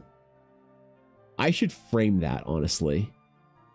That's like, there was like a formative moment for me, you know, there was life as a career as an artist before that and career as an artist after that. And to think I'd made that mistake so grievously for so long. But they were just so like, well, since you're going to draw both, like, just make sure you don't draw like this version on stream. I was like, I'm drawing both. What? Huh? Excuse me? And the guy was like, oh, well, I'm not paying for one piece. I'm like, oh, okay. Guess I won't do it. Sorry, bro. Come on, man. I'm charging by the art. You should be charging by the character, bro. What if the character has multiple pieces of art they need for them? What are you gonna do? Just not do the pieces of art? The justification of that guy was it was the same character. Simply because it was the same character, like just understand that it was like, you know, one was like kind of the nobleman, you know, cane, proper sort of like hand tucked in jacket, you know, proper kind of like snooty aristocratic whatever, and the other one was the character wearing the same clothing but all like ripped up and stuff, but like also as a monster and shit, you know, like this like big ass like monster dude or whatever. But since it was the same like jacket and he like had the cane still or whatever, that it was the same character, and so I didn't have to do any design work. It was just me drawing the same character twice, and so I shouldn't charge him twice.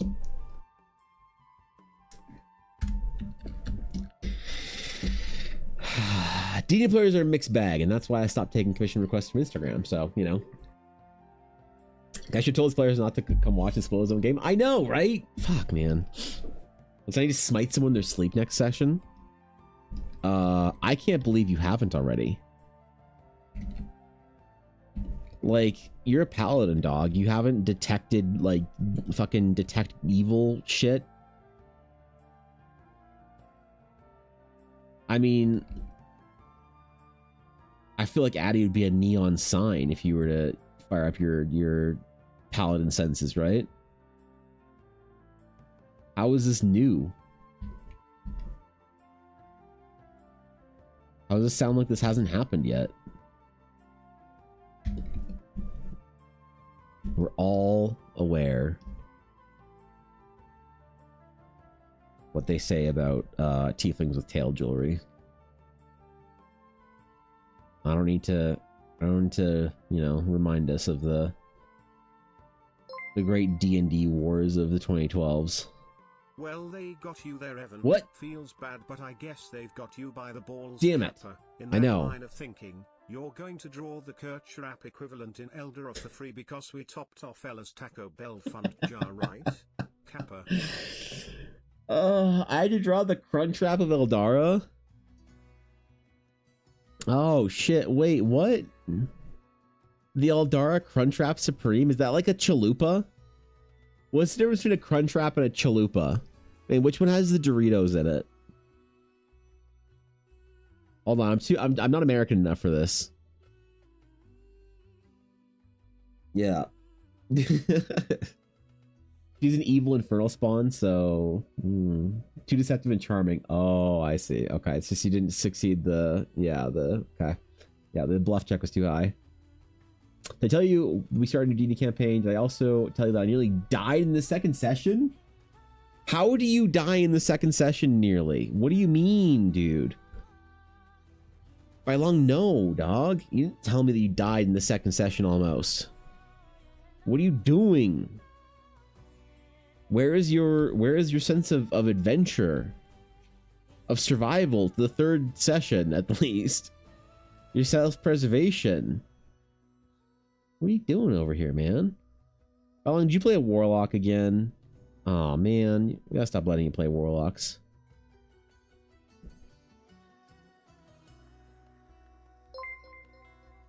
Yeah, come on, man. The only difference between Okay. anything at Taco Bell is the order they stack the industrial chemicals between the taco shell substitute. D. It's just all the same ingredients of like meat substitute, fake cheese, bread-like product, and maybe lettuce. Evan. In My different friend levels. is starting a Spelljam campaign. Oh, I am sick. playing a Warforged whose ultimate goal in life is to Wait, create why? Necrons. Also, they talk like an HK droid. Damn, bro, you can have the green glows and shit. Now that'd be a sick Warforged to draw. I was about to roast you for playing a Warforged, but that Warforged would actually be pretty cool. Drawing like a skeletal, like gnarly ass Warforged, that'd be pretty lit. Not gonna lie. Now, too, so what you need to do is like you need to do that path of the paladin where they take bro. Okay, you know, like some paladins can take like or like warlocks sometimes take a level of paladin. Like, oh, I'm a warlock of the paladin of whatever. Take a level of warlock for your next level to read, and then make Addy your patron. I feel like Addy could at least have a level 1 warlock and be a patron for that. Because you need to be so much stronger as a warlock patron, right? You need to be like basically a god to be a level 20 warlock patron, right? But I feel like if you just have one single level in warlock and you make Addy your patron, like that'd be kind of sick if you ask me. And then you have all the reason to not doubt her as a paladin because you were forced into taking a, like, basically here's how it happens. All right, you guys get enough EXP to level up, but you hang on to your EXP. So Addy and some of the other party members, they get you really drunk, and while you're like just blasted that night out of your mind, you know, you're like, your hair's all messy, you're half naked, you're, you know, whatever, just like that, like Vegas style drunk, like hangover level drunk. You wake up and you find that you signed a blood contract with Addy as your warlock patron. Dude. Cinema. Holy. Reads 3 levels of warlock already. I don't know who my patron is, and the pact is unknown to me, or read blocked from taking paladin levels. He doesn't remember The Hangover. Oh shit. Oh my god. I totally would It could do be his own for Addie. it. If you weren't so busy, lol. Her name is EL1Z4 Eliza. That's sick, She's an dude. artillerist slash occultist. She can That's fucking reaction sick. shoot somebody for attacking or casting spells at an ally. So like, wait. I'm thinking like spooky Necron bot. In like hood and shit. And like cultist robes. But like all spindly and gross and nasty and stuff. But also with like, I don't know, like spooky wizard shit or whatever going on. That'd be kind of cool. Like a mix between like a fucking Necron and a chaplain or something. All right. Somewhere a bearded space marine player just lost their wings. Yeah, they're really easy to upset, so maybe I won't feel so bad. Xenos filth.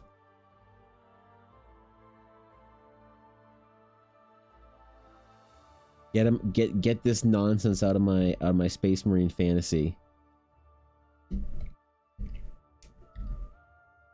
Little did anyone know I was thinking of naming my son Rebute.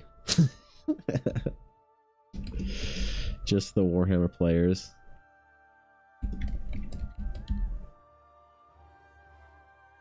Man, the amount of unsolicited name suggestions I've got from old people over the last little while. Every time I tell somebody that, you know, when babies do or whatever, you know, baby showers or otherwise, like at the gym or anything like that, if they're old in the age of like 50, they have like 20 names queued up and they're mad if I don't like any of them. Oh my god. They gave me the list, man. It's crazy.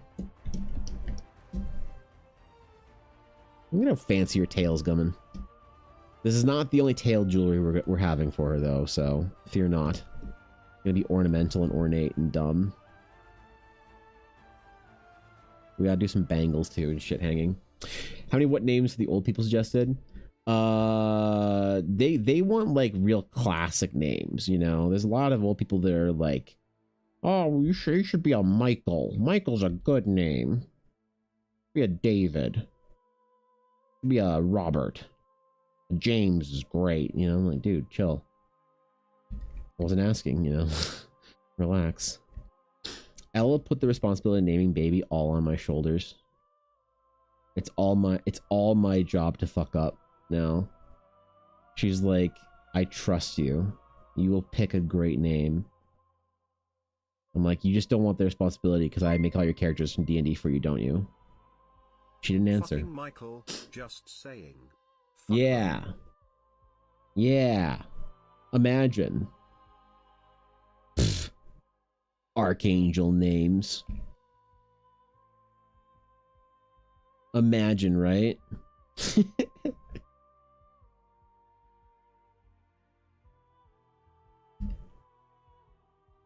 Yeah, get that out of here. This is my fantasy. I want to have a fantasy name.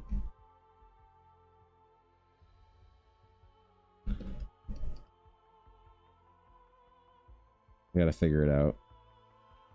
It's hard, man. It's a lot of pressure to name a character. Peepo? Jeremiah? It's a good name, especially for a bullfrog. That's a great name. There are tier listed baby names? Well, there's a whole thing, you know. People got opinions on this shit. I got my list, you know. Tell me baby names. I'm gonna give biblical names. How about some more obscure ones? Yeah, right? It's gotta be a longer name though, you know, because it's gotta go as you would understand, Lady Blair. It's gotta go with the name Blair, so it has to be like I can't have like Bob Blair, you know? It's gotta be like Alexander, Endymion, Mordenkaisen, Baldrich, you know, shit like that or whatever. So Ezekiel? Ezekiel's pretty good. Yeah, that's pretty good. You know, I like that one. Learn naming this is not to name them after popular media franchise characters until after the franchise is done and completed. Yeah, right? Shit. Some Warcraft characters in there I like to name after. All Game of Thrones babies are just after season 1 and 2. Ooh. Oh god, imagine naming your kid John. And everyone's like, ew, you named your kid John after Jon Snow? You loser. Fuck man, you should have named it something that's like non-generic. Or non-specific like Daenerys. Like there could be any Daenerys and that could be Targaryen or otherwise, but John? Everyone knows you meant Jon Snow. Holy, right? Or is that not a thing? I don't know. Michaelius, Richardius, Davidius. Yeah, it's got a mythological. That's cool too. Yeah, that'd be cool. Little Luke. Luke's good. Good old Star Wars name in there, you know? Basically, I name Baby twice because you'll call him on stream when Baby is no longer accurate. Yeah, that's true. You gotta find a dumb name for stream. I'm considering for stream calling him Mephisto, Lord of Hatred. But I don't know if the Diablo players would think it's funny or not. You know, they're a sensitive type, the Diablo players. Call him Burroon. Oh, that's so funny if you're 48. Don't make fun of my father's name. Okay, I'm sorry. God. I'm sorry. My bad. Yeah, I gotta find baby name for a stream, We hey? came up with names separately and came together to compare. The wife hated Oh, my yeah? name, which I pulled from Planeswalkers from MTG. Was it I was Chandra? not allowed to provide name anymore. LOL. I was really Oh. keen on Liliana, and she told me to go fuck myself. What? Bro. So I worked at the game store. Okay. And there were multiple little babies from like, you know, customers that were kind of in the core group of the game store. There was a Chandra, a Liliana, and an Elspeth. And I liked Elspeth. I think that was cool. Elspeth is a great little girl's name. But Liliana seems pretty normal too. Like that's not Liliana wouldn't stop. When you said like not keen on the Planeswalker names, I would have thought that like, I don't know, maybe she didn't like a Johnny Pridesire or something like that. You know, I didn't think it would be one of the normal ones. Like Liliana seems like the most. Liliana and Jace seem like the most normal, like whatever you names that are from the Planeswalkers. I'm surprised she had a problem with that one. But hey, man. Hey, man. You know, it is a pretty name. Gabriel. Gabriel's good. I have a friend that I used to play World of Warcraft with named Gabriel, and his dad would come in and call him Gaby, and I thought that was so cute. That was so fucking cute, man. Gabriel's a good one. Good old Gabe. I just kind of don't want him to have a nicknameable name. I don't like nicknames. Never really loved nicknames. Ella has a nicknameable girl's name and she hates it. Everyone calls her by her nickname. It's kind of like a Samantha being Sammy or Sam. And she hates being called that. So I never nickname her, but other people will nickname her all the time. So out of respect for her, I gotta make sure our baby doesn't have a nicknameable name. Friends of mine with Liliana. Liliana's good. His nickname her Ella? I mean, that's true, but you know, people don't know, man. They don't know Lady Blackwood. What's a good Eldarin name I can give little guy? Good old Eldarin name. Like Arcturus. Arcturus be cool. But then call him Archie. And like, I don't know, man. I don't know. My biggest pet peeve is people calling me Brooke. Really? I think Brooke is such a pretty name as well. Like I get the Brooklyn is like a, you know, they're both great names, but that's not, I don't have a problem with. I think that's a great. I mean, obviously, it's not my name, right? And she asked where I got the names from. Mm-hmm. Kappa, I then said we could compromise on Lilith and I almost lost my parental rights. Ah, shit. Damn. Oh, man. Okay. All right. Well, almost got it there. But I get it. I get it if you don't like the nickname. But I think like Brooklyn and Brooke are both very nice names. I get if you like a Peter and you get Pete. I get that. You know? You go Robert and you get bobbed. You go Richard and you get dicked. I get those ones. So, but I'm surprised you don't like Brooke. I think Brooke is really nice. Brooke was on the girls list before we knew what we were having. So I don't know. Slotting in Eve instead of Lilith. Yeah, exactly, right? Then you have names out of the blue like Margaret and Peggy XD. Ew, imagine being a Margaret or a Peggy. Oh my god, could you imagine? Wait, shit. Mario? Super Mario son? That's not an Eldarin name. Every name can be made into something that's annoying. That's true. But like, dude, I was having a conversation with an old lady, as you are forced to do once in a while. And she was like, you can't give your son a name like that. You have to give your name, like, you can't name a baby boy something like that. You have to give him like a cute name. Like a baby boy can't be named like Hector. You have to give him a cute baby boy's name. Like, I'm not naming the baby. I'm naming the man. Oh, if you call him something like from your Lord of the Rings books, he'll get made fun of in school. I'm like, he'll get made fun of for 6 years, and then he'll have a cool name for the next 70. Right? I don't give a shit if I give him a name kids are gonna make fun of him in school for. He can fucking handle it, man. And then have a dope name for the rest of his life? Oh my god. Can you imagine? The man logged in a baby boy? Exactly. You can't name a baby something like that? What if I'm having a full-grown man? Well, that's different. Well. Yeah, in the last like couple months, old ladies have had the most strong opinions. I got time burgled for by two old ladies at the gym for like 20 minutes like last week.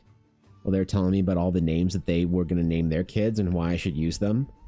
We were going to have a Lewis, but instead we named him Robert after his father's father. So you should name your baby Lewis. I'm good, ma'am. Thank you. What's wrong with Lewis? There's nothing wrong with Lewis, ma'am. It's just not a name that I'd like. Also, that was 45 years ago when you named your son. I'm sorry. It's not a bad name. Just leave me alone. I had a classmate in high school named Leslie. So I contemplated. I had a friend growing up in high school and stuff, and she was my lesbian bestie, but her name was Blair, and she spelled it with an E, and we were like, bro, if we don't find, she's like, if I don't find a hot lumberjack woman, and you don't find a cute Japanese kitten by the time we're 30, we should get married just so she could have the name Blair. That was the agreement. So unfortunately it never came to pass, but we would have done it too, for the joke, for the memes, for the lulz. And she's like, oh my god, and then we could have a kid, and if we had a daughter, we could name her Blair. Oh, okay. You call CPS for that name? For Blair? It sounds like a JoJo's character or some shit, right? Why would I use the names you passed on? You didn't want it? Dude, that is such a real statement there, Sabine. The amount of names that people will try and shove on you that they liked, but they didn't have enough kids for whatever. It's like, you didn't name the kid that. Why are you mad that I don't like the name? what the worst, like the worst thing that you can do is agree with them, right? Like I kind of was getting time burned a little bit by an old lady that I kind of knew at this thing a while ago, and she was like saying that like there was a family name, whatever, blah blah blah, and she was like, well, we were gonna go with what was it? It was something biblical. Oh, Solomon. She was like, we were gonna go with Solomon, but we went with whatever else instead. And I knew where she was going. I knew she was gonna tell me that I should go with Solomon. And I don't know why I had just this moment of like, usually I just disengage from the, like, you know, I try and disengage from the aggroed mob. Like, you know, when you're playing World of Warcraft and if a mob's like attacking you and you're running away from it, if you turn and you hit the mob, then its aggro stays on you longer. The best thing to do is just ignore it, right? And then it disengages. So I usually disengage, but I don't know why I just felt like maybe I was like tired or something like that or whatever, but I just kind of, it wasn't good, but she was, I knew where she was going to suggest that I use the name Solomon. And what I said was, oh yeah, that's definitely good. You didn't go with that. Solomon's a terrible name.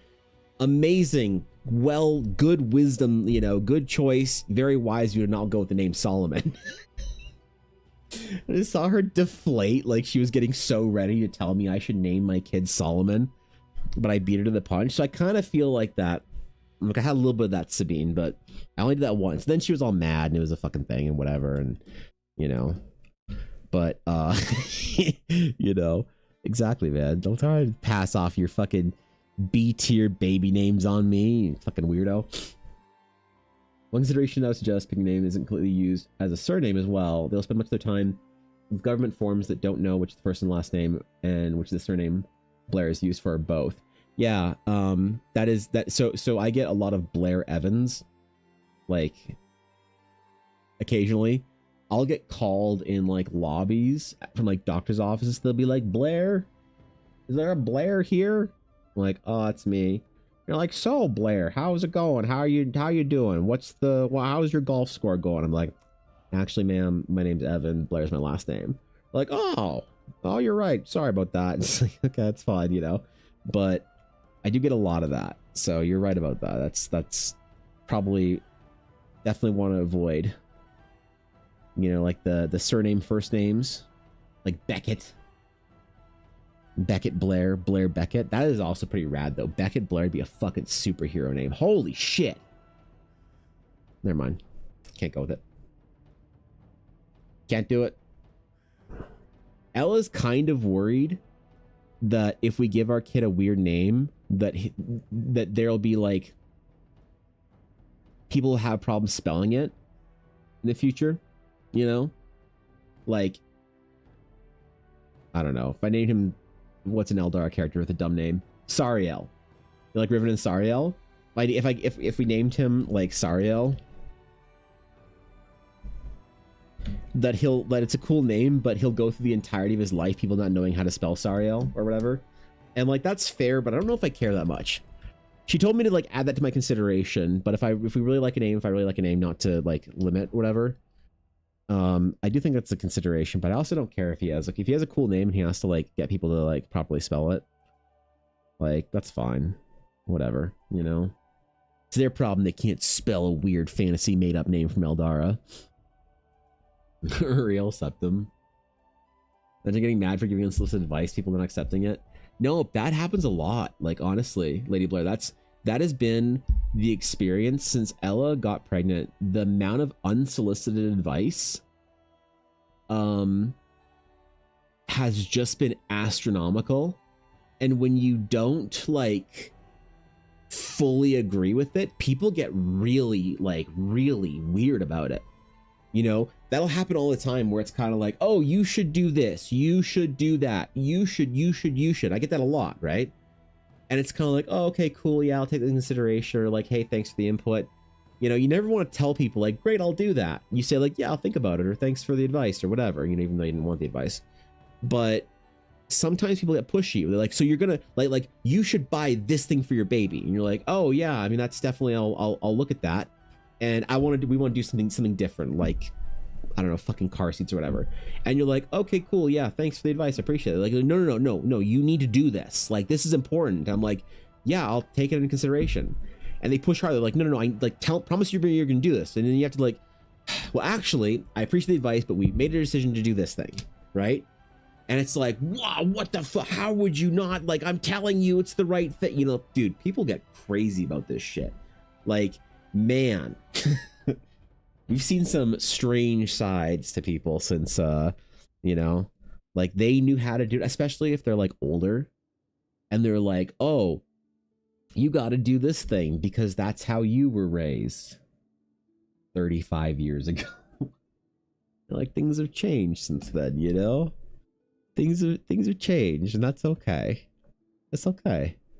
It's all right for, you know, but I'm actually kind of used to it because I get a lot of stuff from that as an artist, you know, the amount of people that would say things at conventions like, oh, bro, you should draw cat girls instead of dragons. You know how many more cat girls you would sell? And you're like, oh, crazy, dude. Yeah, thanks for the advice. You know, I will say that I know that people mean well, but when somebody starts a sentence with you should, there's a part of my like kind of like pissy brain that just immediately discounts whatever they are about to say. Not like, oh bro, hey man, your dragons are sick. Like I bet if you drew like other fantasy monsters, I bet they would do really well too. And it's kind of like, okay, that's cool to think of.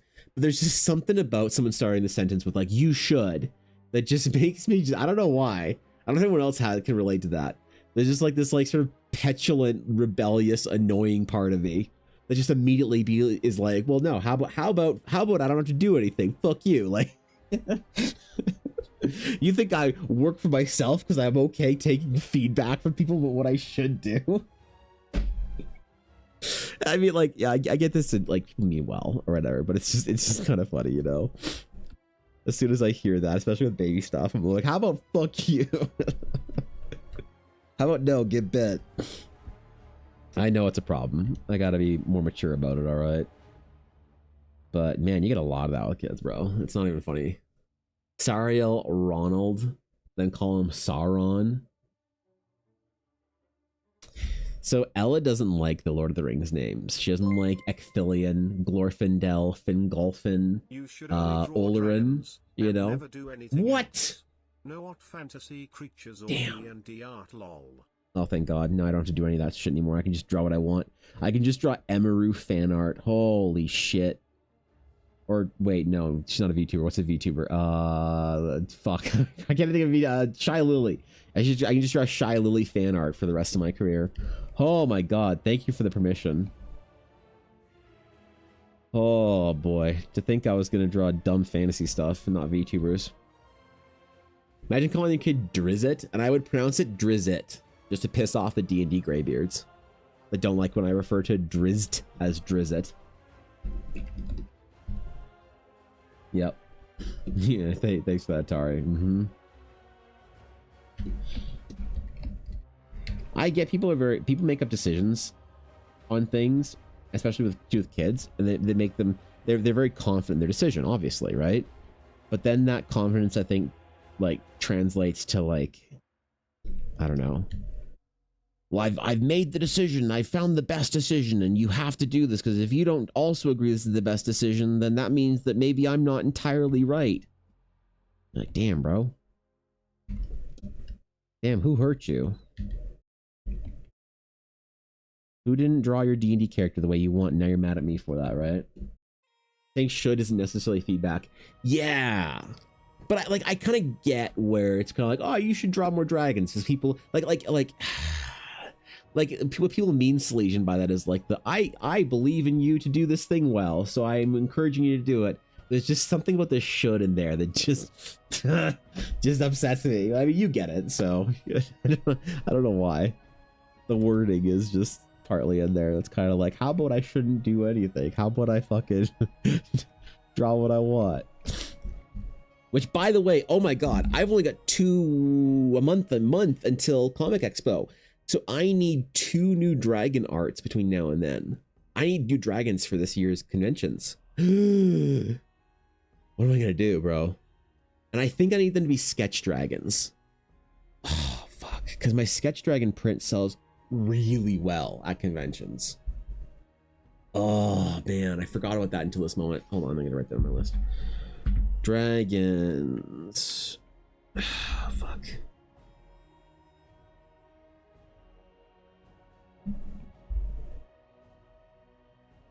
Dragons sketches.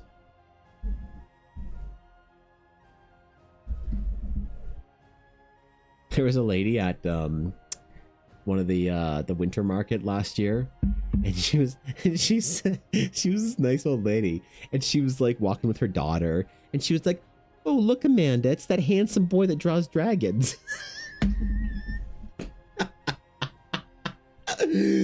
I was so flattered for both of them. I'm like, "Oh, I'm the handsome boy that draws dragons." Well, yes, ma'am, that's me. You are at the right place. She's like, "Do you have any new dragons?" I was like, "No, not yet. I'm sorry. You know, I'll have them new ones for next year." And she's like, "Oh, it's all right. We'll see you at Calgary Expo." Oh man. I mean, Evan, yes. you should draw a crunch wrap in Eldora.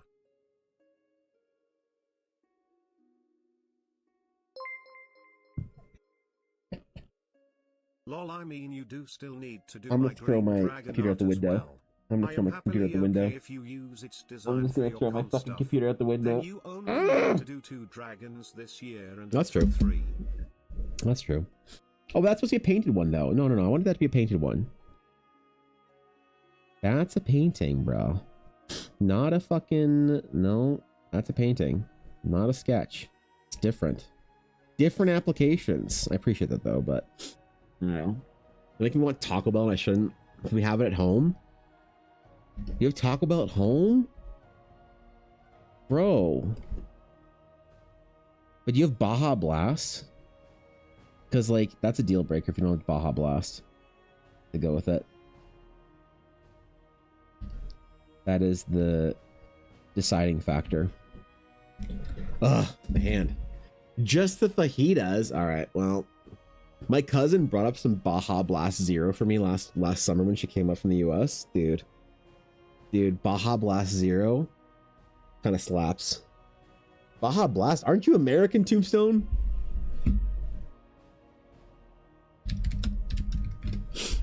Baja Blast is the Mountain Dew that's exclusive to Taco Bell. What do you mean? It's you can buy it in bottles now, but you could only get it at Taco Bell, like on fucking the machine or whatever. So, but you can get, there it is. There's that Baja Blast Zero. AI scam? What do you mean?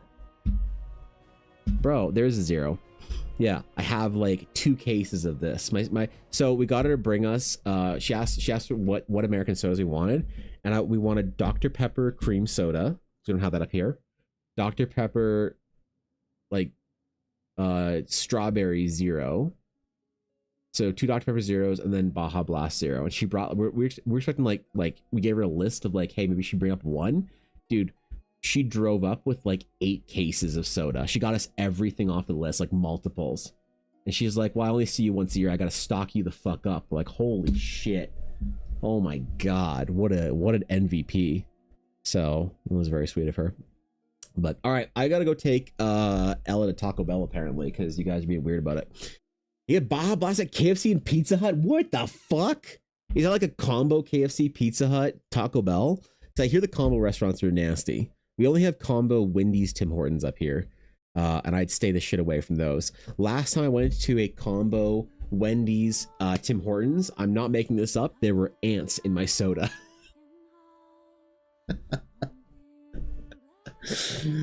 That's the last time I went to the combo Wendy's, Tim Hortons. So, hey man. Yo, all right, I'll see you guys later. I'll see y'all tomorrow. Tomorrow's not gonna be fan no, tomorrow's gonna be fan art Friday. We're gonna do requests on the next Friday.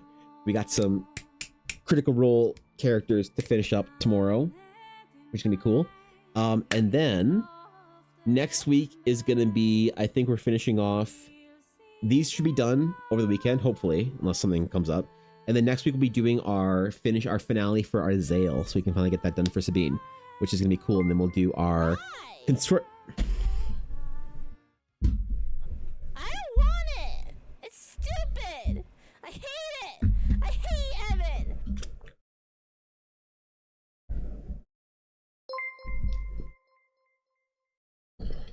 Have a good day.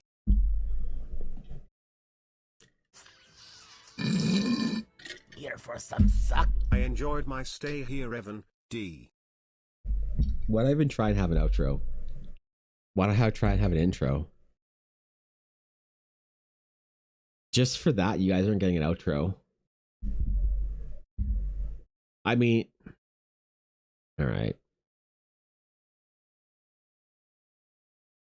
I mean, I guess I could share some important Eldara lore. You did microtransact for it. You did microtransact for it. I ask All right. that question all the time, Kappa. Why All try? right. All right. Okay. Special secret outro because I didn't stream for the first part of the week, okay?